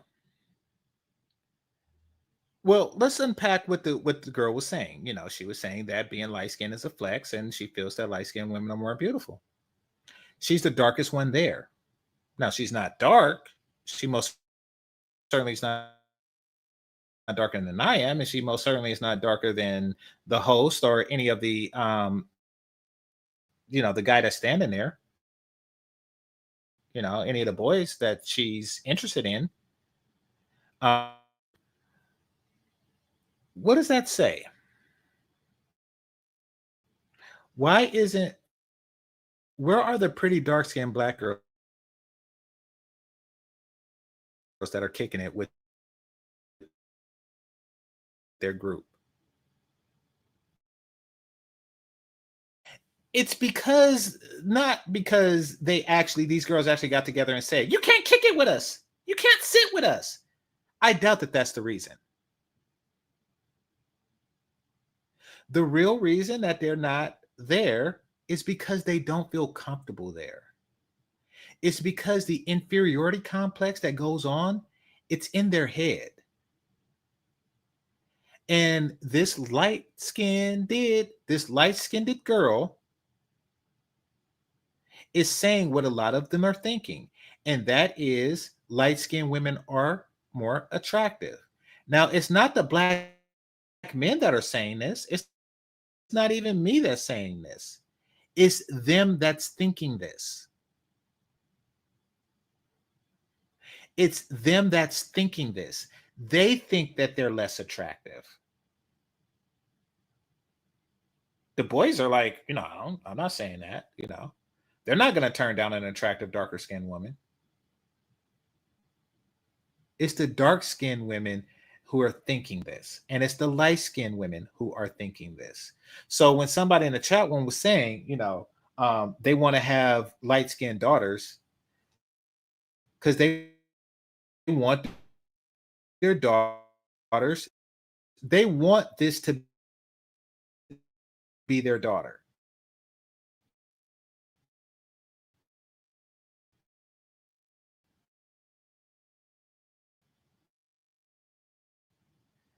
Want their daughter to be in the cool girls club.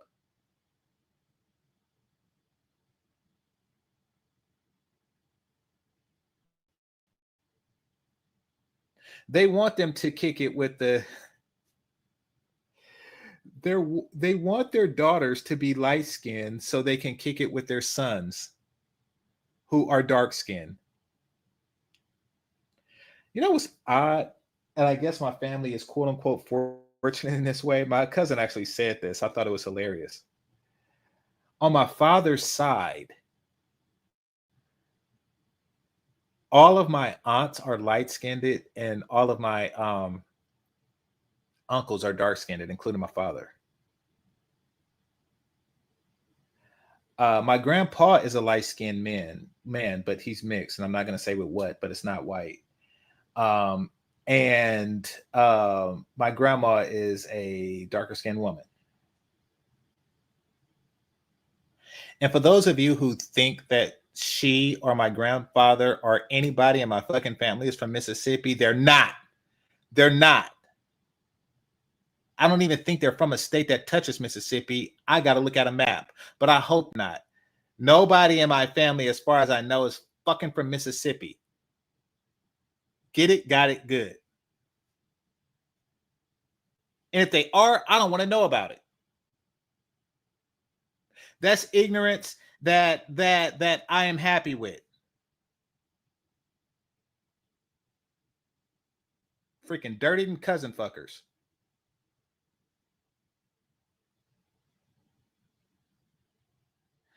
I don't know what a geisha is. Well, I do, but I thought it was something out of Florida. But whatever it is, no. No. And it's not that I have something inherently against Mississippi or Kenyan people or something like that, but it's y'all choose to eat dirt. Yeah, eat dirt. What the fuck? Can't get down with a place where people eat dirt? Fuck that. Everything else y'all got going on comes second to the fact that you eat dirt and you think this shit is regular. That shit's nasty. Back to this. The colorism is in their mind. It's in the woman's mind. Notice the boys don't care. The boys don't care. They're just happy to be with pretty girls. Not really, focused on the color of them. It's the girls that see themselves as better or worse based on color. Now,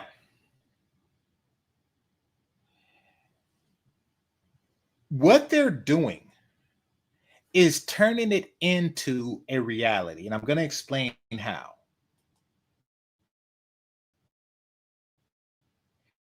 If they keep doing what they're doing, and I'm going to perspective comes up. If all the attractive dark-skinned black women get with white men, then their daughters are undoubtedly going to be attractive too. That's just the way genetic works most of the time. The features that attracted that white man to your mama is going to be expressed in the daughter.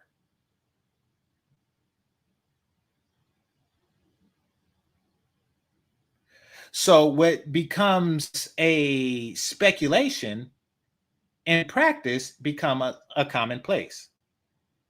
The daughters become attractive because they're the offsprings of a colorist, dark-skinned woman that happens to be attractive. and a random white dude. Oh, but you don't hear me though. Let me show you what I mean. And I know I said I would end after this, but I got to do this.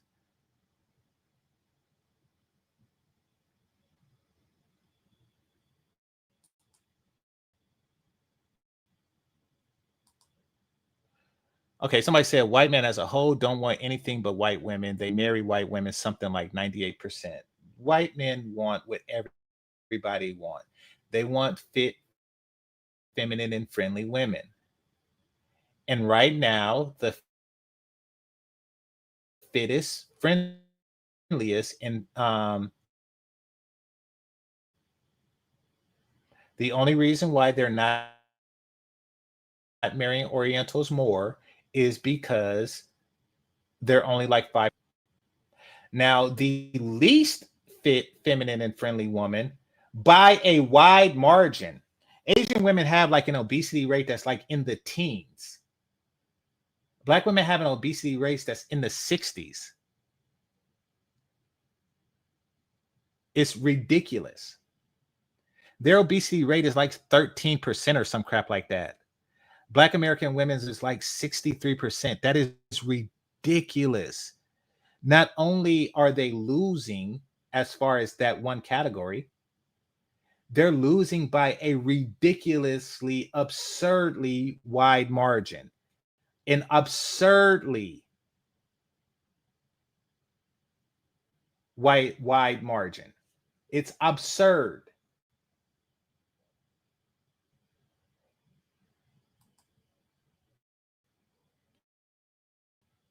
All right, so, and of course, there's the perceived reputation, of the whole submissive Asian woman, which, even though they're less submissive than their grandmothers were, they're more submissive than any other woman on the planet is, at least by reputation. Dang, what was I looking up? Oh, that's what I was looking up. Okay. I'm gonna share this with you.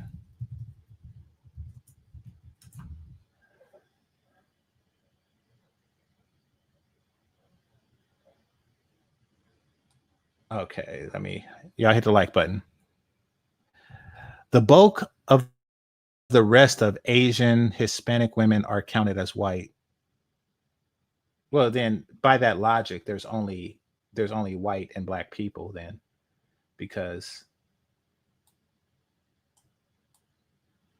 yeah.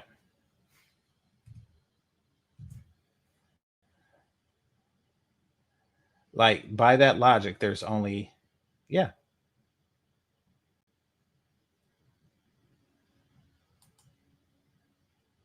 And if they're not marrying black, then they're marrying white.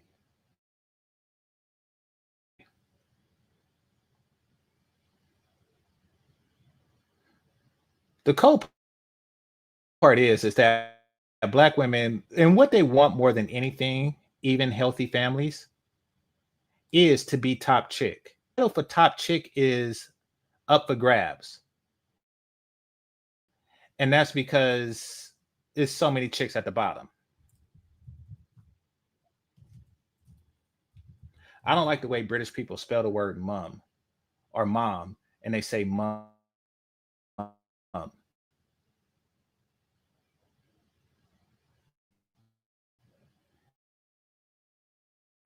Oh, okay.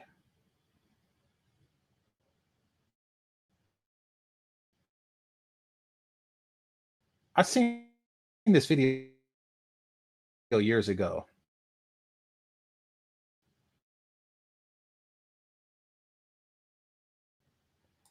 And the thing that really caught my attention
Hispanic um,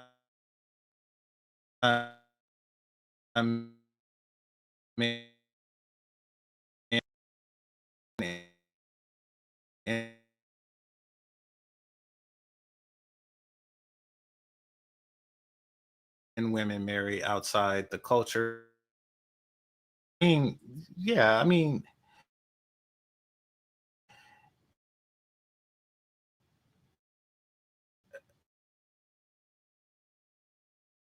when when you're, because they have so many options,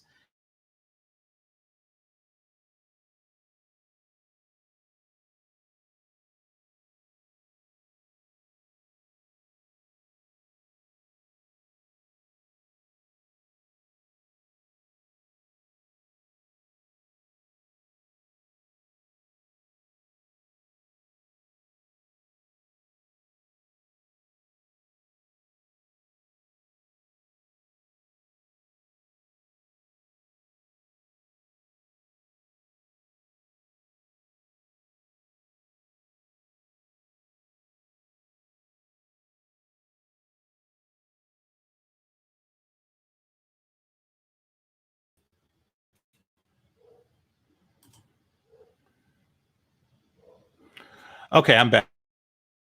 Hopefully it's better now. All right, I'm gonna just see if I can do a screen share because you just got to see the picture. That's it. Yeah, StreamYard.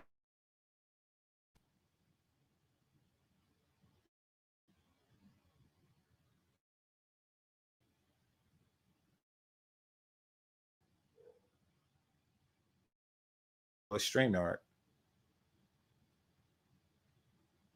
Okay, so it popped up on the screen.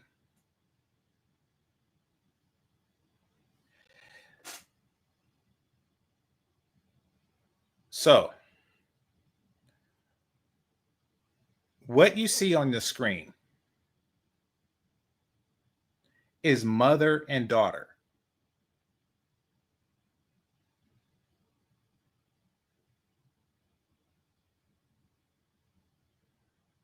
Take a look at this.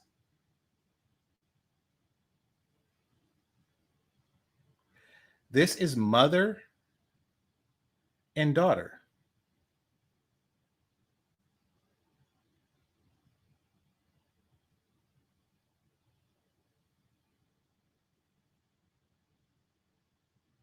This is a mother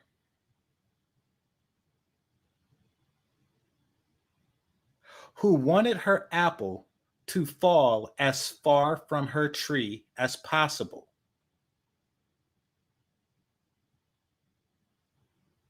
She wanted her apple to fall as far from her tree as possible. And guess what? It did. This apple fell far from this tree. This is a YouTuber who goes by the name of Sunpie. Sunpie is a YouTuber, is a full-time YouTuber, and I think she does fitness too. Maybe she's like a fitness coach. She's a full-time YouTuber who talks about video games.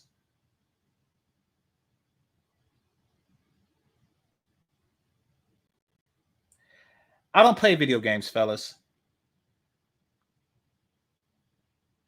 However, for those of you who do play video games, the person that you're playing with never looks like her. It's never her behind the controllers. It's never, ever, ever, ever, ever, ever, ever, ever, ever, ever, ever a woman that looks like her behind the controllers. Except when it actually is her. But she's not behind the controllers because she actually appreciates games like Call of Duty. She's behind the controller, so guys like you can fantasize about her. And that is how she gets money. She's getting money off of her looks. I'm not knocking her hustle. I want it to continue for the sake of her. I do. This isn't a matter of knocking her hustle or saying that she's hustling the guys who watch her. I'm saying this, I'm stating that to say her mom is living vicariously through her.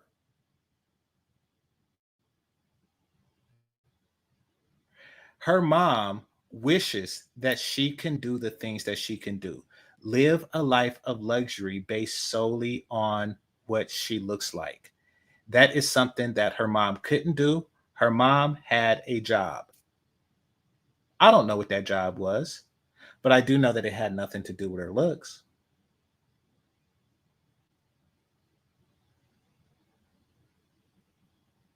In fact, it probably did have something to do with her looks, but not in a good way. Meaning that if she used to be a babysitter or a maid or in any occupation where she worked with with a white woman's husband, her husband would hire her over her daughter because she don't want the daughter next to her husband alone, but she don't mind the mother next to her husband alone. This is their fantasy. Actually, this is like a perfect thumbnail picture. Like this right here, the expression and everything. I might put it up on the community tab. This is like a perfect thumbnail picture.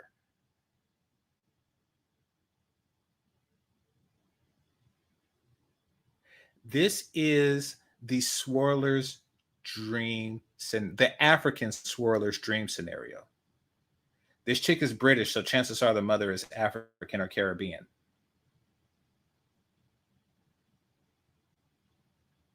Somebody said the mom also had a hairline, and that's quickly going away. Well, chances are she has what's called the Kenyan 5 head going on there.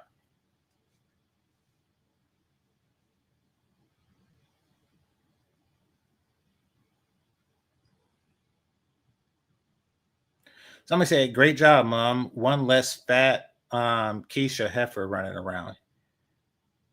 Well, I think that some women, you got to be used to being pretty in order to want to maintain it. Think about those guys during like 100 years ago, during the Great Depression, where they realized that they lost their fortune in the stock market, and then they went to the window with it. They just hopped out to the window.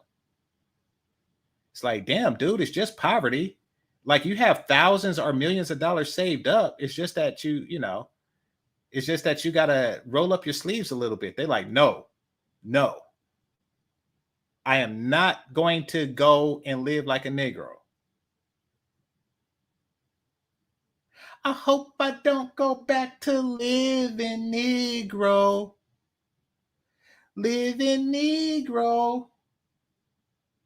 That is a no, no, no.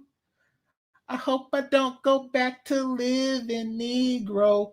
That's how they feel. They do not.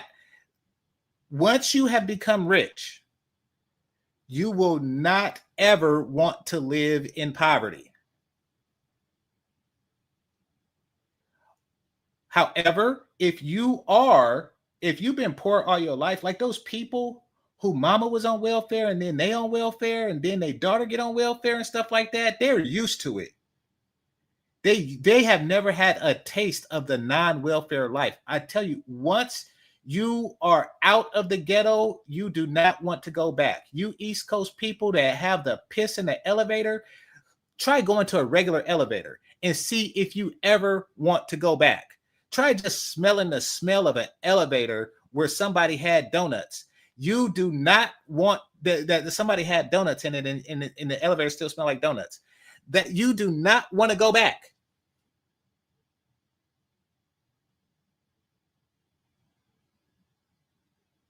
ever.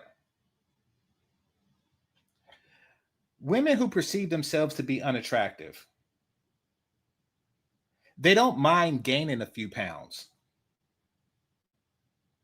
because they never had that feeling of walking into a room and not turning at least 3 heads.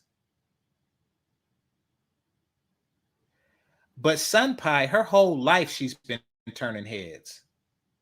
And if she gained a few pounds and she didn't turn any heads, she went back to the gym and took care of that immediately. Immediately. That's why you have these Angela Bassett type women, these Megan Good type women. They can't go back.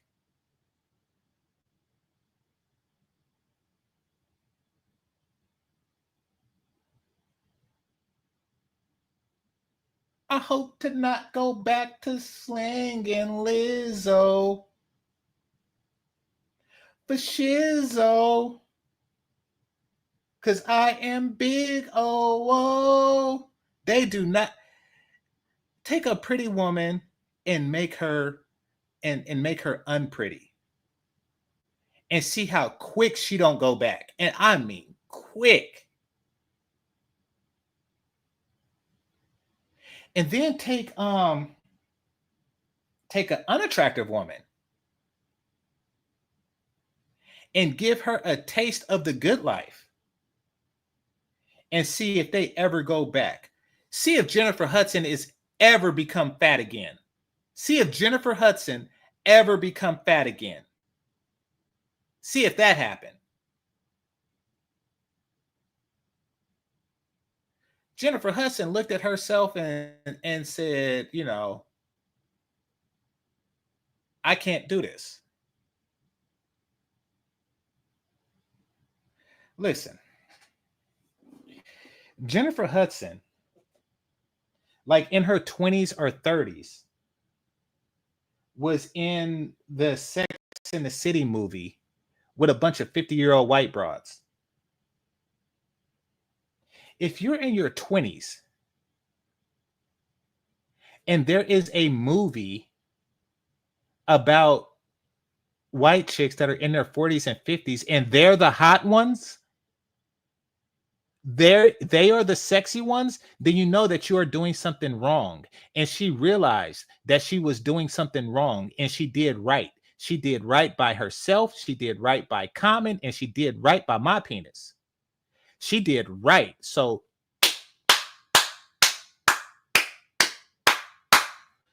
she's not going back.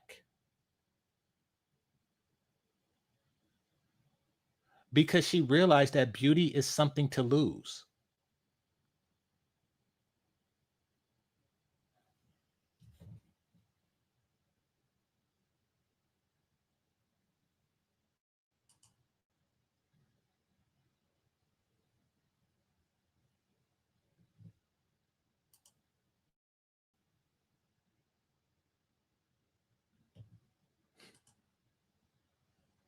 Did you ever see Hollywood Shuffle? A long time ago. Great movie.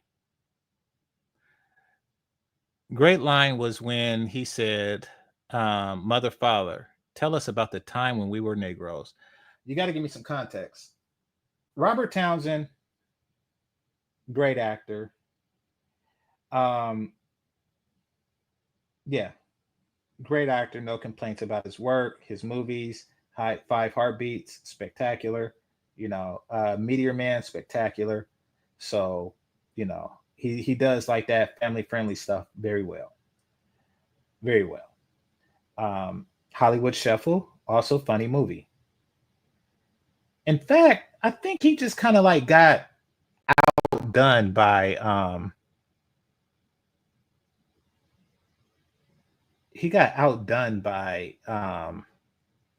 Wayne's Brothers. Also very talented group of people, but they kind of like had the same shit. And they weren't bound by you know, the whole family-friendly thing. In fact, now I think about it, they might have just been fucking with him too, because he had that Robert Townsend show, and then Damon Wayans came with the Damon Wayans show, which was eerily similar. Who knows these things? Somebody said, I don't respond to your don't want to go back. No, I'm not singing like I don't want to go back to Negro. I like being Negro. I'm talking about a white person who, during the Great Depression, during the stock market collapse in 1929, you know, who just jumped out the window. They're like, listen, I'm not going to go back, you know, to living in the Detroit ghettos. I'm not going to do that. Like, what is he going to do? Live in Compton? Like, you know, he has tasted wealth. He has tasted wealth. A woman who has tasted pretty privilege, she's not going to, you know, give that up. That's why the wall hits certain women so bad. Because, you know, you got to give up that pretty privilege. But yeah. And that's what I'm saying. Like, so if they were cute girls, because, you know, pretty privilege does apply to girls as well. It doesn't necessarily apply to, like, as far as sex appeals goes, unless they're dealing with, you know, true perverts. But it applies to them in other ways. Like, distant relatives are happier to see them, for example. They're like, oh, look at you. Oh, look at your hair. They're just, and keep in mind, this is women that think that way. You know, they just get more excited when they see you.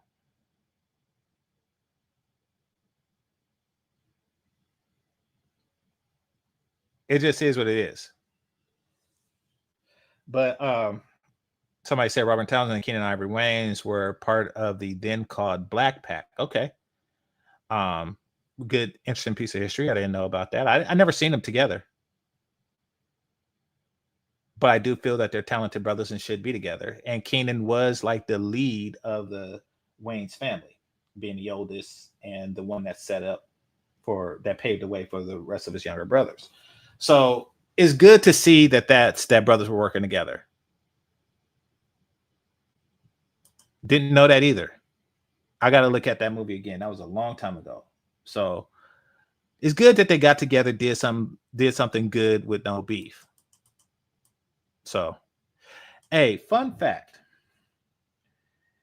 Kenyan Ivory Wayans used to talk major shit about black men who fucked with white women.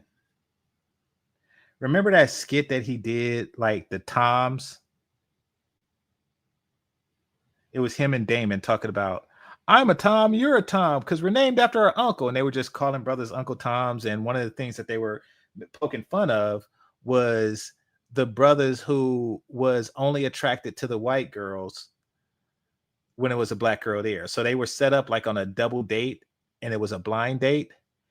And one of the girls were black and the other girl was white. And then they was like, oh, wow, look at that one. She's so beautiful. But look at the other one. Yuck. Yuck. So they were doing that. And what did Kenyan do in real life? He married. Didn't he marry that girl from the game, that white chick that played Kelly? Didn't he marry her? She's been on a lot of his movies. But I think he married her.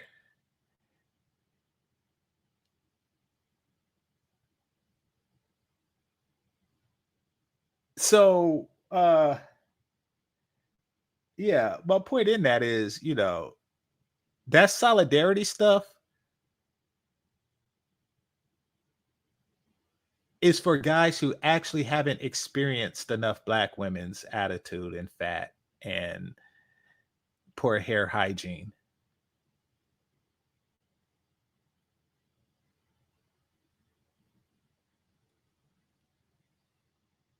Somebody said Marlon hit Jennifer Hudson. I don't doubt it. I don't doubt it. I mean, you know, I wouldn't even guess that she was that attractive underneath the fat. But I remember, I'll tell you the moment I seen it. And it was in the movie of Mr. and Pete, like something, The Interesting Life of Mr. and Pete. It was about she played the mother of a black kid that was in a whole Home Alone situation with an Asian kid across the way. and they had to survive for like a summer or something, you know, and hustle and do whatever. So, and she played the mother in that movie, and I was like, wait, that's Jennifer Hudson underneath that puff coat that she calls fat. You know, it's actually a very attractive woman. I'm pretty sure a lot of these black chicks, once they shed the pounds and, you know, act like they got some fucking sense, is that.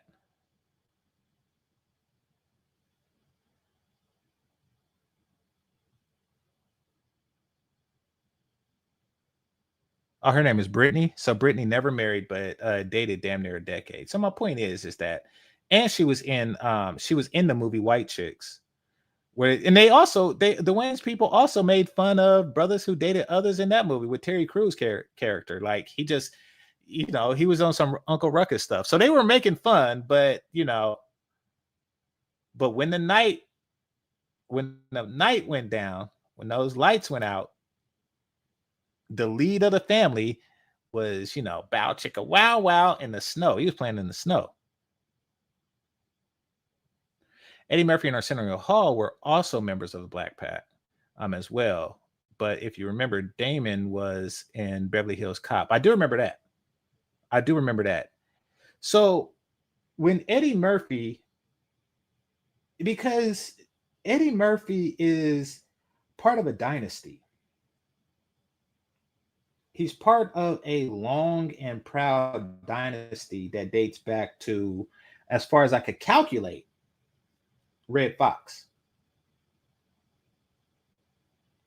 Red Fox tapped Richard Pryor on the shoulder. Richard Pryor taps Eddie Murphy on the shoulder.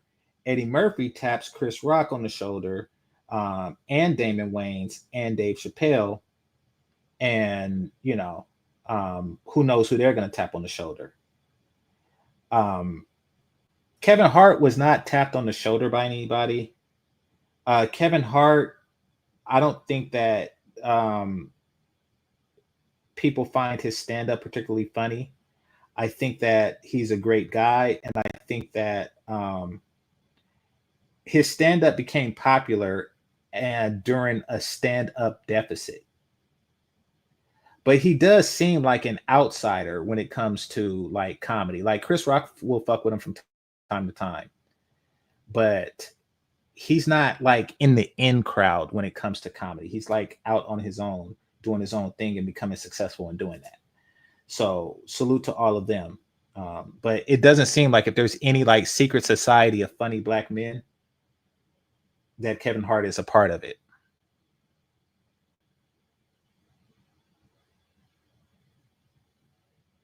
Arsenio Hall. So yeah, I didn't know that. Oh, Bill Cosby too. Bill Cosby is a part of it too. I didn't like that Eddie Murphy eventually gave in to the pressure of making fun of Bill. You know, I think he should have stood tall. But when he did what he did do it gently. He didn't just like, you know, go in or anything like that. So, but they were pressuring him to do that. Fuck that nigga Keenan. Fuck that fat ass talentless nigga Keenan. For those of you who don't know, he was on Saturday Night Live making fun of Bill Cosby, even though Bill Cosby put him on with that Fat Albert movie. You know, how you gonna make, that is your dad. How you gonna make fun of you? You fucking ingrateful fat piece of shit. He's like the worst part. He's the worst black person on Nickelodeon. It was Nick Cannon, Kel, and Kenan and Kel, and then him. He's like the worst person. He's the worst person alive. Fuck that nigga. Fuck anybody who fucked with Bill Cosby when he was at his low.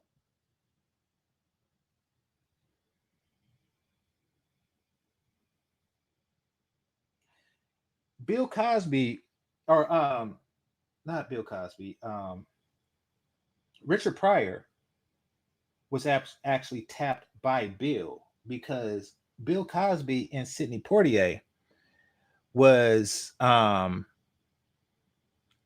a movie called Let's Do It Again. It was a funny movie. It was a family-friendly movie. It was a movie where they had the bright idea of hypnotizing boxers to fix the outcome of a boxing match, and they bet against the person who was the obvious loser and blah blah blah. So I'll let y'all watch it. It was a good movie. It's a good classic movie back from like the 70s. And Richard Pryor had a role in that. So Bill Cosby worked with Richard. And yeah, so everybody got along, everybody was cool.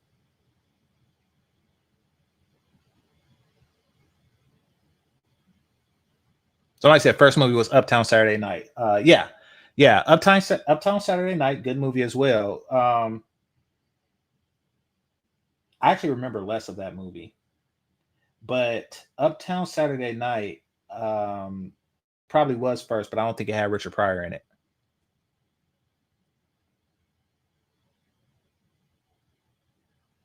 Somebody said that movie had all the black legends. It didn't have James Earl Jones, rest in peace.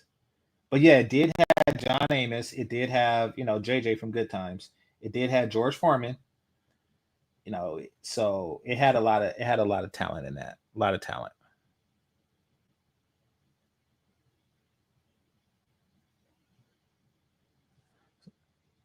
Folks forget about Cleavon Little and Blazing Saddles. I don't know what any of that is. So you're right. We do forget about it.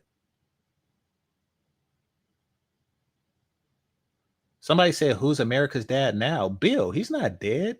Fuck anybody that got anything to say about Bill. That man is still America's dad. Fuck what anybody else is talking about. I got into it with Lead Attorney over that shit. So I'm on his channel when he's new. He's like, you're defending Bill Cosby? I was like, you damn right. You damn right. I stand with Bill. And then what happens after that? He gets acquitted. The judge throws his case out because they see that it's some bullshit. Everybody turning their back on him, taking his statues down as Spellman and shit. Give him his money back. But anyway, I got a sore spot for Bill, because Bill said how it is, he played by his own rules and he was loved by everybody. He's a funny man, and he understood the importance of having some image of family value.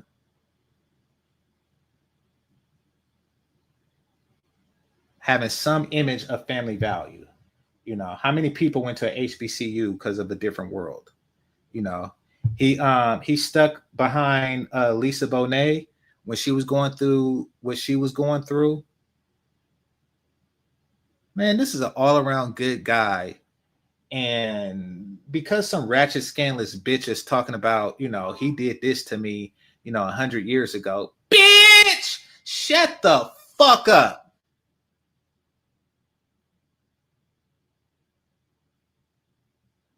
I was so afraid to say anything because he's so powerful. Bitch, you are a white woman in the 50s or 60s or wherever your old ass come from, talking about you was afraid of yelling grape on a black man. Shut your old has-been ass, never was ass, fat ass, vinegar smelling fucking Werther's Original eating fat ass bitch. Shut the fuck up. I don't want to hear it then, and I didn't want to hear it now. And then you have all these other bitches following suit. Fuck all of them. Bill is the man. Fuck what all they say.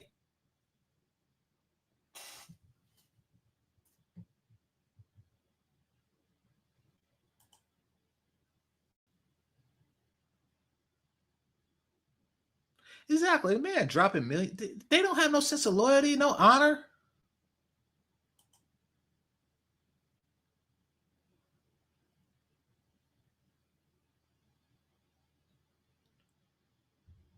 tried to give that weird chick her own show, and she messed that up. Yeah. I mean, I'm not even gonna shit on Lisa Bonet because it's hard to not be weird. I am who I am, and I don't want to think about who I would be if I was handsome, rich, and famous all at the same time at a very young age.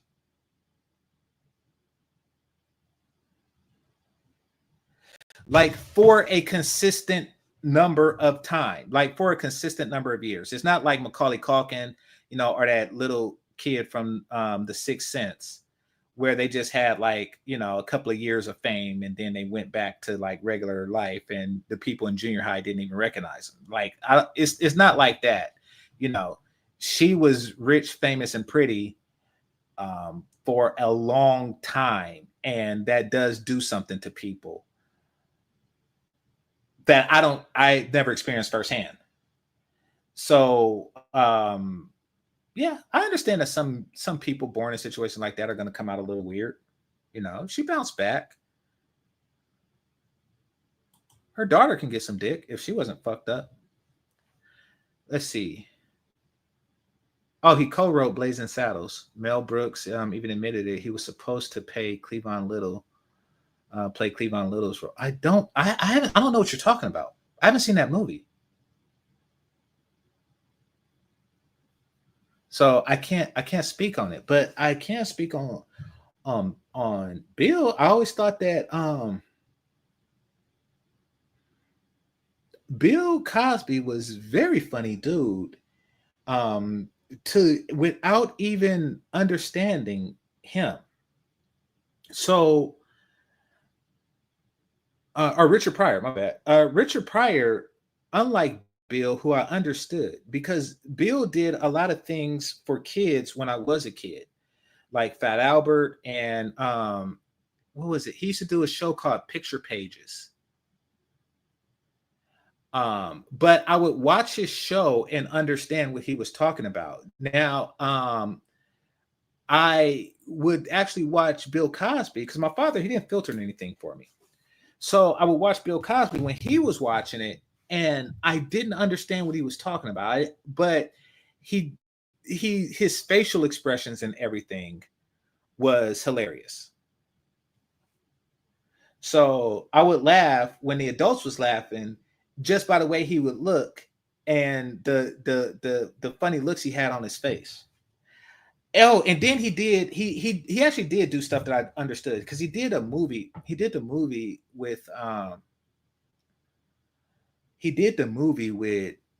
Bernard Riley and Stacey Dash, where they were moving. They moved to another state or something, and everything went wrong. And I thought that was funny. Oh, y'all didn't know that Bernard Riley was in the movies, huh? Okay, let me show you something.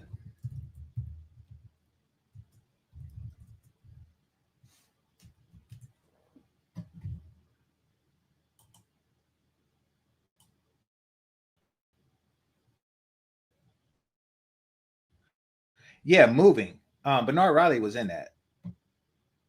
Y'all don't believe me? I have to show you. He didn't want me to tell you this, so I'm gonna put this on members only afterwards. But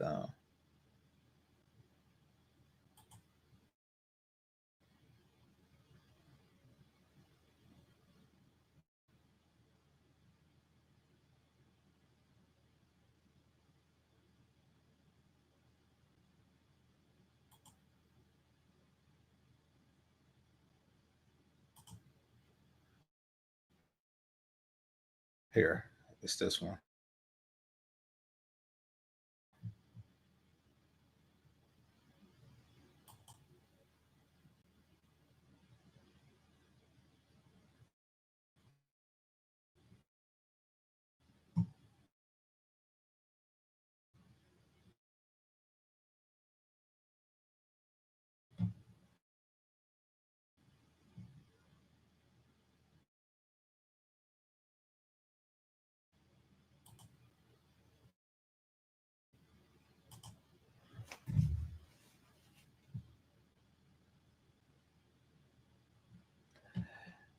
Bernard Riley was actually Dudley from Different Strokes. Just look at the picture. He grew up, did some acting, and then he went back on camera and did the Bernard Riley show. But make no mistake, Bernard Riley is Dudley from Different Strokes. And he also played in the movie Moving. Get it? Got it? Good. All right.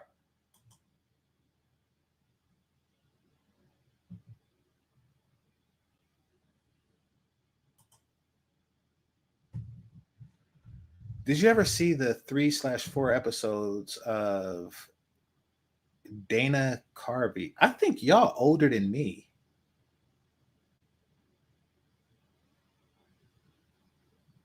I had never heard of this.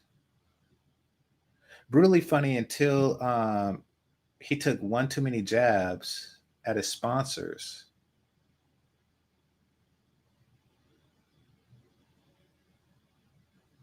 Oh, that's what it is. Because you're 60. I'm not 60. I'm in my 40s. I'm wondering, like, why is this dude saying stuff I never heard of? Like, okay, so yeah, y'all seen things. Y'all seen things that I that's way before my time. So y'all seen things new that I seen in reruns. Because I used to watch Different Strokes in reruns, and I didn't know I was watching reruns. I used to watch Different Strokes in reruns. I used to watch Good Times and Jefferson's in reruns, but all of that shit was filmed before I was even born. I'm thinking Penny and Kim Fields is my age. And I'm like, ooh, damn, I want some of Kim Fields. Turned out she a grown-ass woman. And I'm watching reruns. I'm watching her childhood and shit. And I'm watching Janet Jackson on Good Times, not knowing that that's the same chick dancing in her underwear is talking about, it's Janet, it's Jackson if you're nasty. I'm thinking Penny is like a whole different young chick that I could smash. Nope, that's Janet Jackson.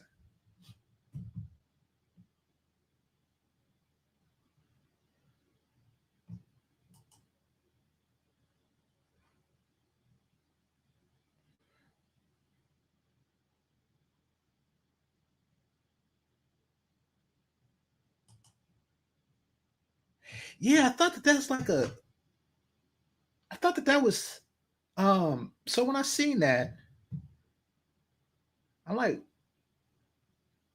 I don't think that that's how burns work. Or I didn't think that that's how abuse worked. Like that didn't make sense to me. Like how I pictured abuse is if your parents punch you in the face. I didn't feel that whoopings were abuse, and I know that modern times would say that it is, but I felt that like if it was a whooping that was like too much or too long, then maybe, or they'll punch in the face, but because it seems like something that you did out of anger. And like putting an iron on your daughter isn't something you do out of anger. It's like smacking them too hard. So it was very fucked up. It was very fucked up. And actually, I didn't know that she burned her with the iron. I thought that because the whole concept of doing a child like that didn't, even when I was a child, it didn't resonate with me. So I'm like, oh, she gonna hit her with the iron. And then subsequently she'd get burned because the iron was still hot. But yeah, from what everybody tell me, she burned her with that iron. Like, what the fuck?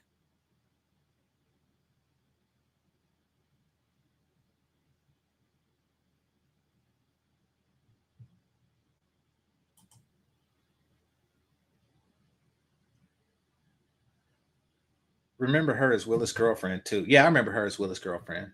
She was older than, well, she was obviously older, but when I watched it, I still didn't know it was Penny, but she was just an older girl, and I didn't have the crush on her that I did on Penny. And but yeah, I think I don't know if that episode she actually gave it up to Willis, like her virginity, or she but she agreed to do it, but I don't know if they actually went through with it. I think something happened by the end of the episode. Her mom did that too, as well as broke his arm. They made her mom to be stark red and mad. Yeah, well, you know what it is. So back in those days, when a show got stale by their standards, they would bring in like youth. They'd bring in like a new young person. So like when Arnold from Different Strokes started getting older, they brought in that little redhead kid, Sam.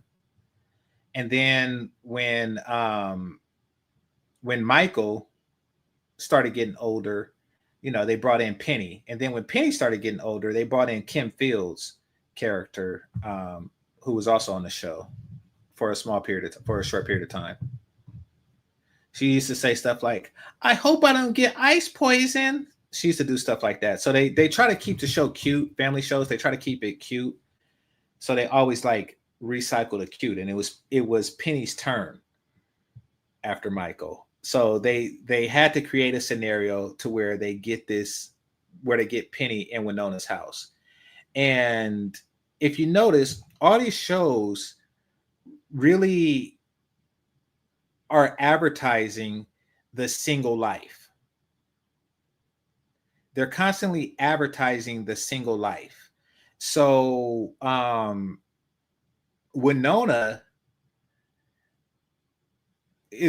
has to be single, so they just had to turn her into a single mom without waiting for, you know, the whole pregnancy and the baby, and then waiting for the baby to turn 9 or something like that. So they like, okay, we're gonna make this scenario and then give Janet Jackson to Winona, because that's what adoption agencies do.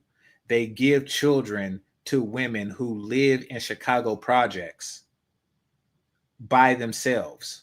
That's smart. You know, it's not there isn't a well-to-do family that's looking for, you know, a little girl to adopt. No. How shitty is your luck? How shitty is your life to where you get adopted into the ghetto?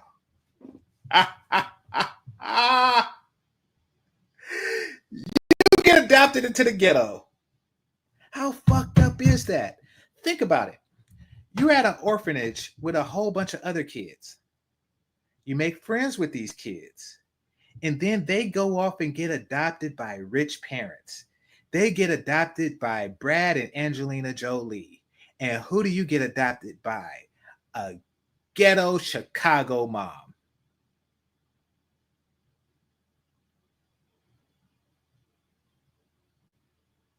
While you flirting with a nigga that look like JJ. It's all bad. It's all bad. Yeah, exactly. You know, like shows, you know, when the youngest kid, and in the Brady Bunch case, it was Cindy, when they get too old, when they get too old, they bring in another kid. You know, they don't get rid of the previous one, but they bring in another kid. He's typically like 3 to 5 or something like that. They did it with Family Matters. So you had the girl who grew up to be a porn star, and I watched the porn. She can fuck. She can get it. They did it with her. You know, I guess she grew up and, you know, stopped being cute. So they just disappeared her character. But they kept Little Richie. And Little Richie was there even when his mom wasn't, which was weird. But they needed to keep the show cute. Then when he got older, they brought in another little kid named 3J or something like that. And so yeah, that's just the formula of shows, you know, in the 80s.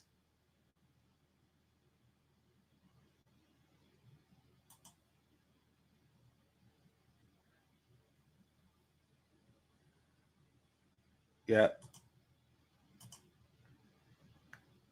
I like the Jeffersons. The Jeffersons had no kids, and George, he ran that show.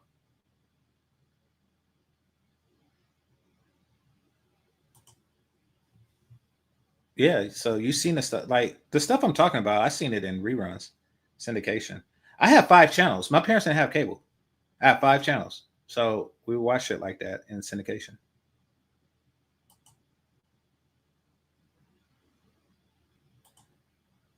Wait, she wasn't in an orphanage. She lived in the same building. No, I'm saying, listen, no. When they got rid of the mom, I doubt that they just. You can't just grab a kid and have them live with you, and that's your kid.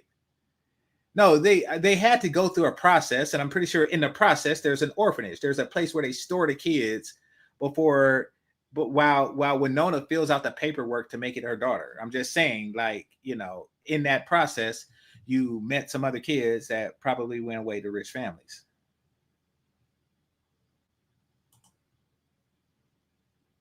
Family Matters. What did I say? It's late. I'm hungry.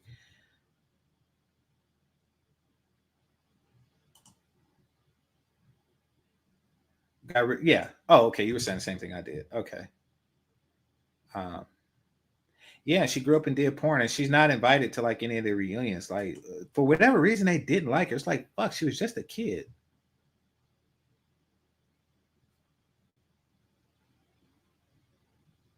They had Lionel and flashback a couple of times, especially during the riots during King's birthday when he was a teen. Okay. No, the mom found another guy, and Winona was able to keep the kid. Penny wanted to be with Winona. Well, I think there were, if I remember right, there was some type of scam going on with that. I don't remember. Looking back, that show was kind of. There's a lot of stuff in that show that is really like a precursor to modern feminists, black feminists. But one thing that used to get me, and maybe because I never really liked fat women even as a kid, one thing that got me was when the mom made fun of Bookman. Like, why is the fat mom telling fat jokes like she's not fat? It was weird.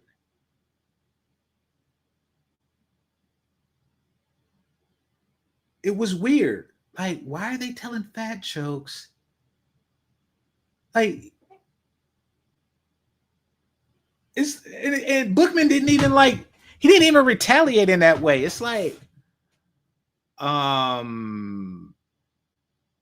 you know, you're fat, right?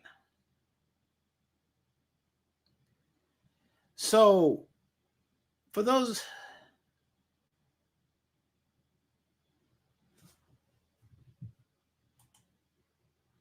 they're all stupid and lazy. It's the project. Nah, let me not say that. But okay, here's the thing. Here's the thing. They got rid of a respectable black man and replaced him with a disrespectable black man, one that you disrespect. After James, who is a respectable black man, James Evans, from a kid's point of view, let me know. Y'all let me know in the chat. When you were a kid, did you ever look at somebody's father and feel bad for them because you know that they gave hard whoopings?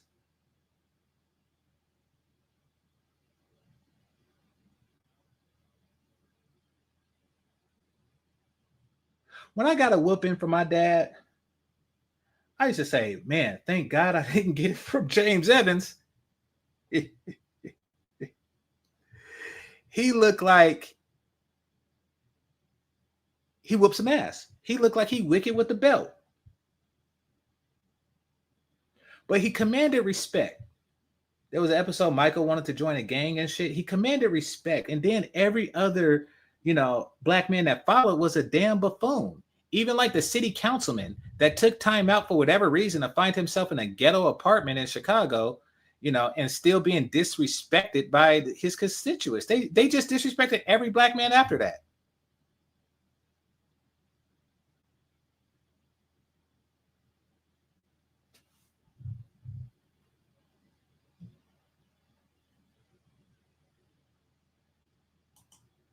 And Florida, fat aside, Florida was some ride or die on that. Exactly. Winona was a thought. So you look at TV shows of the past and movies of the past, and you see why these broads are like that. Because they don't think for themselves. So, you know, they just like, oh, Winona looks cool. Winona looks cool. So let me, I want to be like Winona. I don't want to be like, you know, Florida Evans. And why would you? Because Winona is the pretty one of the two. Yeah. Living in the ghetto apartment in Chicago, and they piss in the elevators. Because they're fucking nasty ass ghetto elevator pissing niggas. So yeah. But anyway, that's what they do. Monkey see, monkey do. For whatever reason, they didn't want to be like Thelma Evans, who can get it. Like by the time I was Thelma's age, and the show was still showing reruns, I knew that it was reruns, and I knew that she was an older woman somewhere in the world. But nevertheless, she always had like that feminine swag. She was cute, you know, nice sized titties, pretty smile, real hair, you know. She was finding a girlfriend like, I want to cuddle with you type, cute. Don't get me wrong, it's still fuck, but you know, she's like the type that you fuck so you can cuddle afterwards. And you look forward to fucking her, or you look forward to cuddling more than you do the fucking. Pam Grier, I just wanted to fuck as hard as I possibly could and go to sleep with my dick still in her pussy soft. Graphic as it sounds, that's Pam Grier. Pam Grier was fucking ridiculously bad, sexy, gorgeous. Like what in the fuck?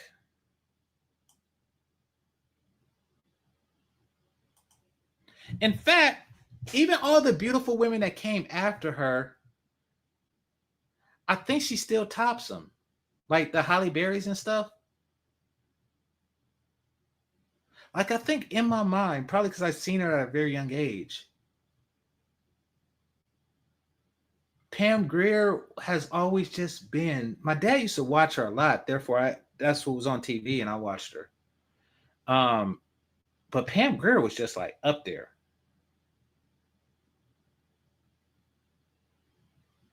She was just like, yeah. That being said, Thelma Evans, she had that, you know. She looked like she inspired all of 90s R&B. That's what she looks like. Except Poison.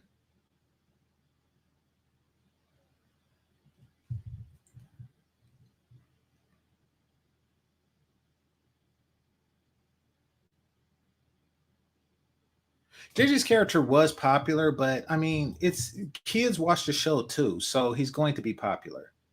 And they're going to, you know, like the stuff that he does, like Dynamite. Because I know I liked that when I was a kid. Like, in fact, I used to watch it waiting for him to say that. So yeah, I get it, you know. But I'm just saying you still need that balance. And then after they kicked, and it wasn't just Black America, because after he got kicked off, that's when the Homer Simpson era for white guys started too. The Jeffersons, Lionel was grown. Sanford and Sons, single father with grown son. Good Times, nuclear family but poor. Yeah. Well, George Jefferson, he let Flo disrespect him. I didn't like that shit.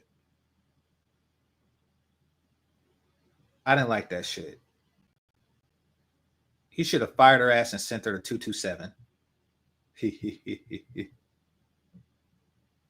Hey, speaking of 227, why is that Regina Hall bitch? Is it Regina Hall or Regina King? Who's the ugly Regina? Who's the 227 Regina?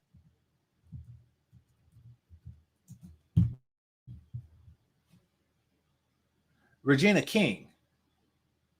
Why Regina King, ugly ass bitch, talking shit about Malcolm Jamal Warner after he's dead? I can't stand people that do shit like that. I can't stand people that do shit like that. You ever go to a funeral and somebody just air their grievance? I can't fucking stand people like that. So Regina King talking shit about Malcolm Jamal Warner, all the shit she could have said when he was alive.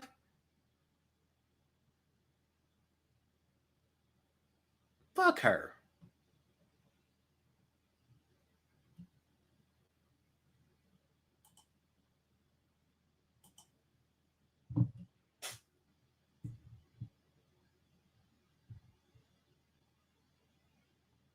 Sally Richardson, whose career never hit, was high. Damn, y'all, you're 60. I don't know who the hell that is.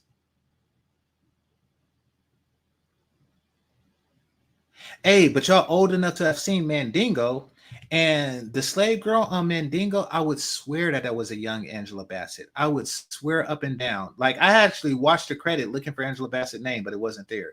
I would swear up and down that was that was Angela Bassett. The finest ever to me. Carmen Jones was fine.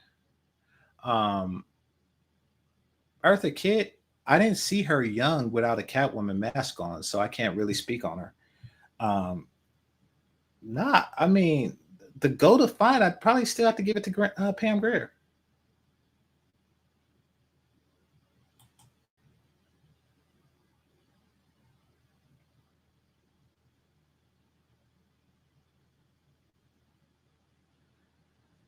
Oh, really? I thought he was doing that Dynamite stuff for a while. I didn't like that they killed James, even though they killed him before I was born, but still. Sanford and Son was a copy of a British show. It's not a copy because the British show didn't have Red Fox. And British black people aren't funny like we are. Like, whatever it was, they probably took the concept and everything from that, but they knew that Red Fox was the hook. And I doubt that the British people, he was calling his neighbor an ugly ass bitch. Like, I am in the proud tradition of roasting bitches. I come from, the school of Fred Sanford and Al Bundy. There's a certain art to it. There's a certain art to it. You know, like on Harlem Nights, and he kept calling Vera a fat bitch. You blind motherfucker, you fat bitch. That's my upbringing. I'm like, I like this man.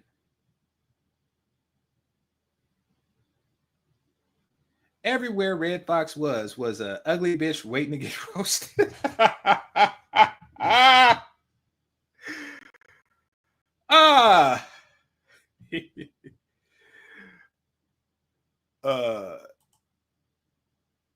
Yeah, true. Yeah, I seen Posse. I like that movie. It's actually hard to find on bootleg. I like that movie. I have a pirate site that I go to. And it's not there because I was going to show that on movie night one night. But what is one of the characters somebody you mentioned?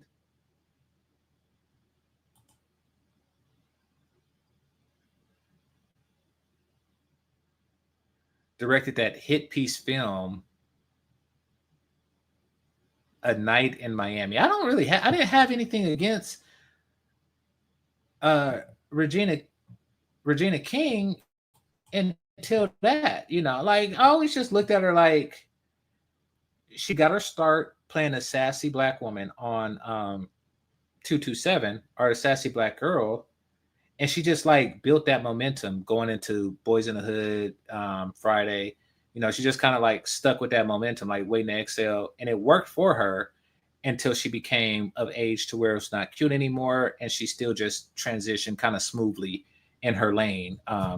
So you see her like on Big Bang Theory. I never had a problem with her. I just think that that's some slick, fucked up shit to do. Like, you know, to talk about a man on his deathbed like that.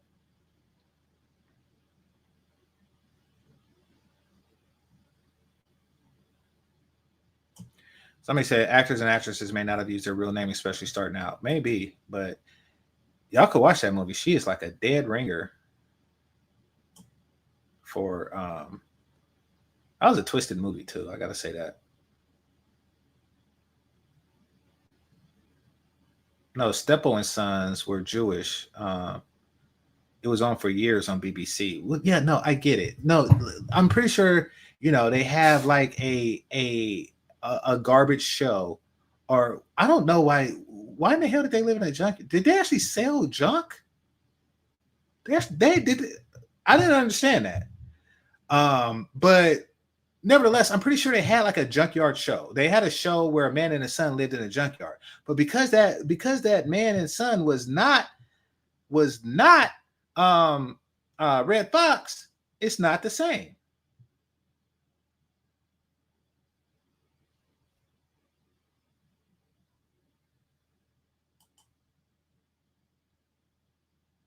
You shot my pinky toe.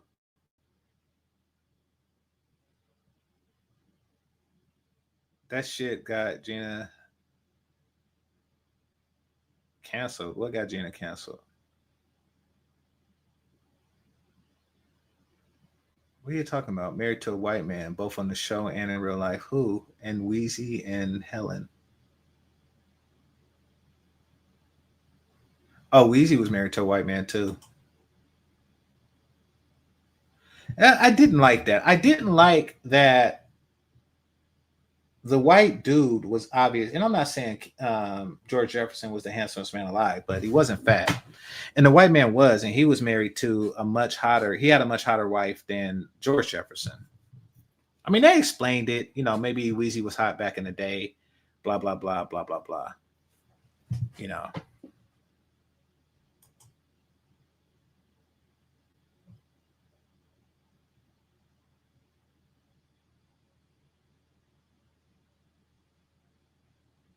Sally Richardson was a fine woman, and was the fine woman in Posse. Oh, so she's not that old. She was like the one that was married to Blair Underwood, but let Mario Van Peebles hit it.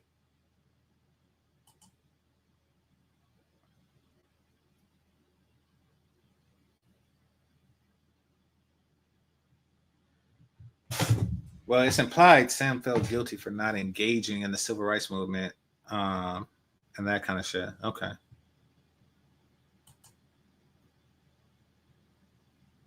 No, I understand it was a junk business. I just don't understand what the fuck a junk business is.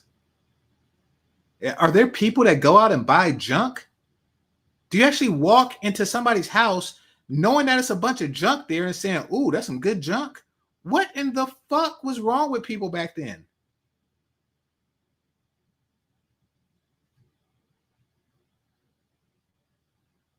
Like, ooh, where'd you get that table? I got it at a junkyard.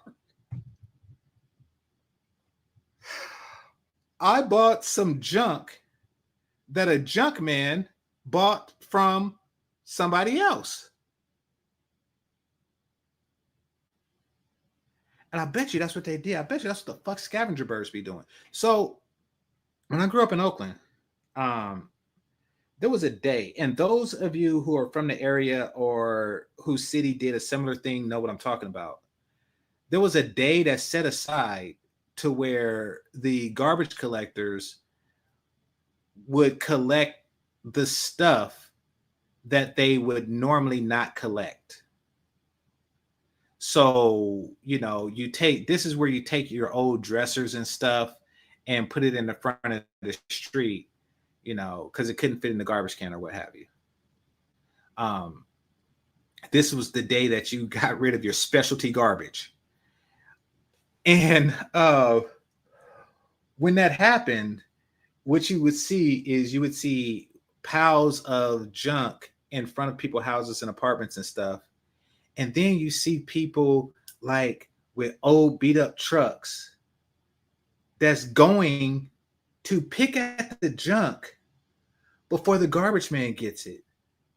They're actually scouting out ghetto garbage.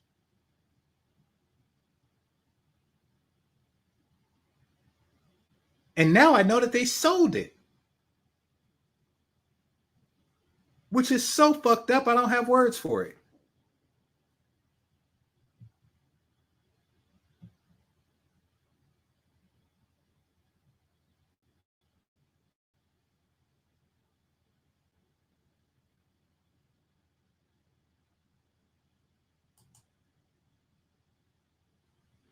Actually, daughter was angry at her brother who looked white, and she didn't. What? Okay, so yeah, I probably have to check it out. Email me the name of the movie. I'm gonna forget, but email me the name of the movie.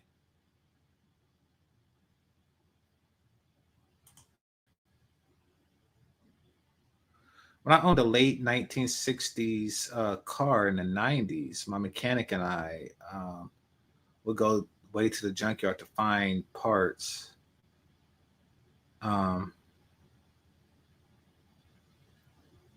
No, I understand that. No, the junkyard I went there too. You're talking about the car junkyard. I went there because I hit my friend's mirror on a Thunderbird. So no, I've been to one of those. But that's car. That's not even a junkyard per se. That's a pick and pull. That's what that's called. That's a pick and pull. And that's different. That's not a bunch of junk. What are you talking about? Like, oh, you know what the fuck? You know the difference. Come on now. You know, wherever Fred Sanford and Son, they lived in absolute filth and they sold junk. That's just not normal. It's funny as hell.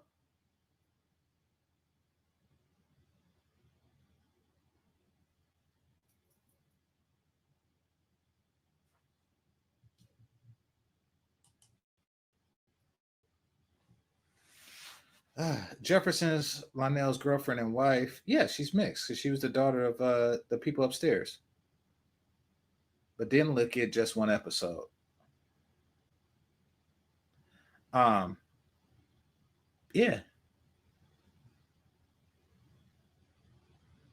Yeah, she's I guess it could be like one of those Barack Obama people because the mama was pitch black.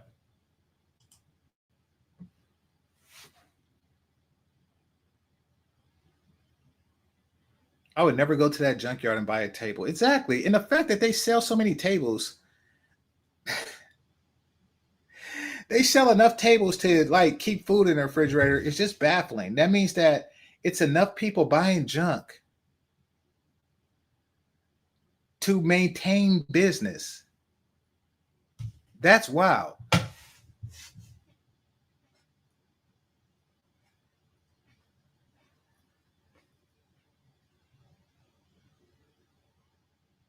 Somebody said but then I've never been to as poor shit living in the hood. Well, I grew up in the hood, but I don't think we ever bought a table from the junkyard.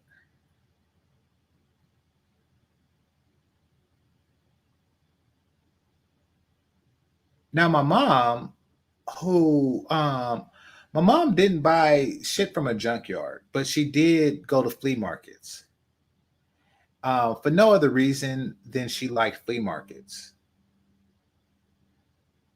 But I don't think, I guess that is kind of junk. But it just somehow seems worse. Like, my mom, flea market people, she don't do it anymore. Flea market people,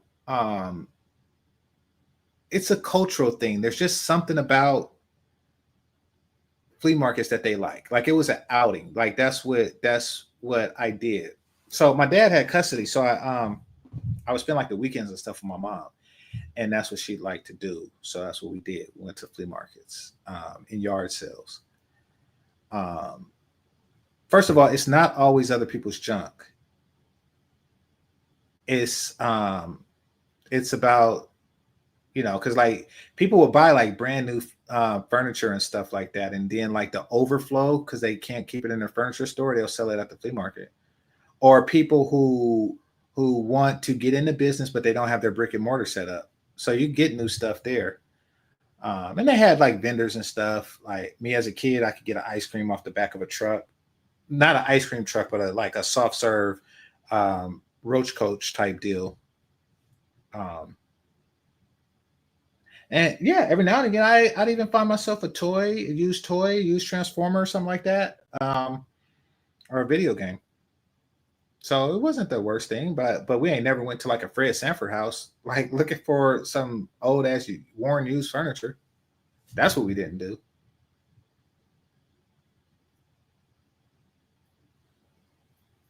Well, they shown that they took out 3 mortgages on the house. Really?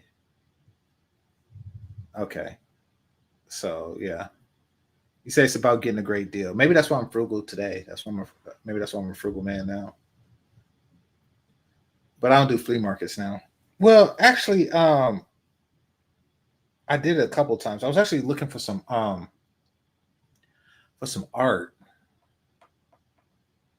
and I thought I'd find some of that at the flea market. I didn't. I was looking for some art. Every now and again, they'll have artists there with good stuff. Yeah, that was the last time I've been to a flea market.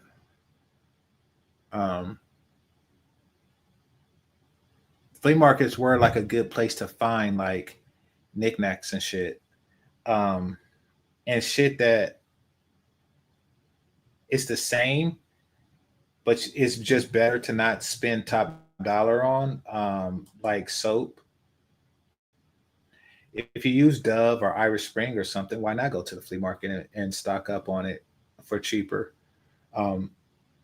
I do that still, but I do that at the Dollar Tree. Like I took a trip recently and I bought like a little toothpaste and mouthwash and stuff from the Dollar Tree. So there's nothing wrong with saving a buck. But I damn sure ain't buying shit from a junk. That shit's, you know, I got to draw the line somewhere.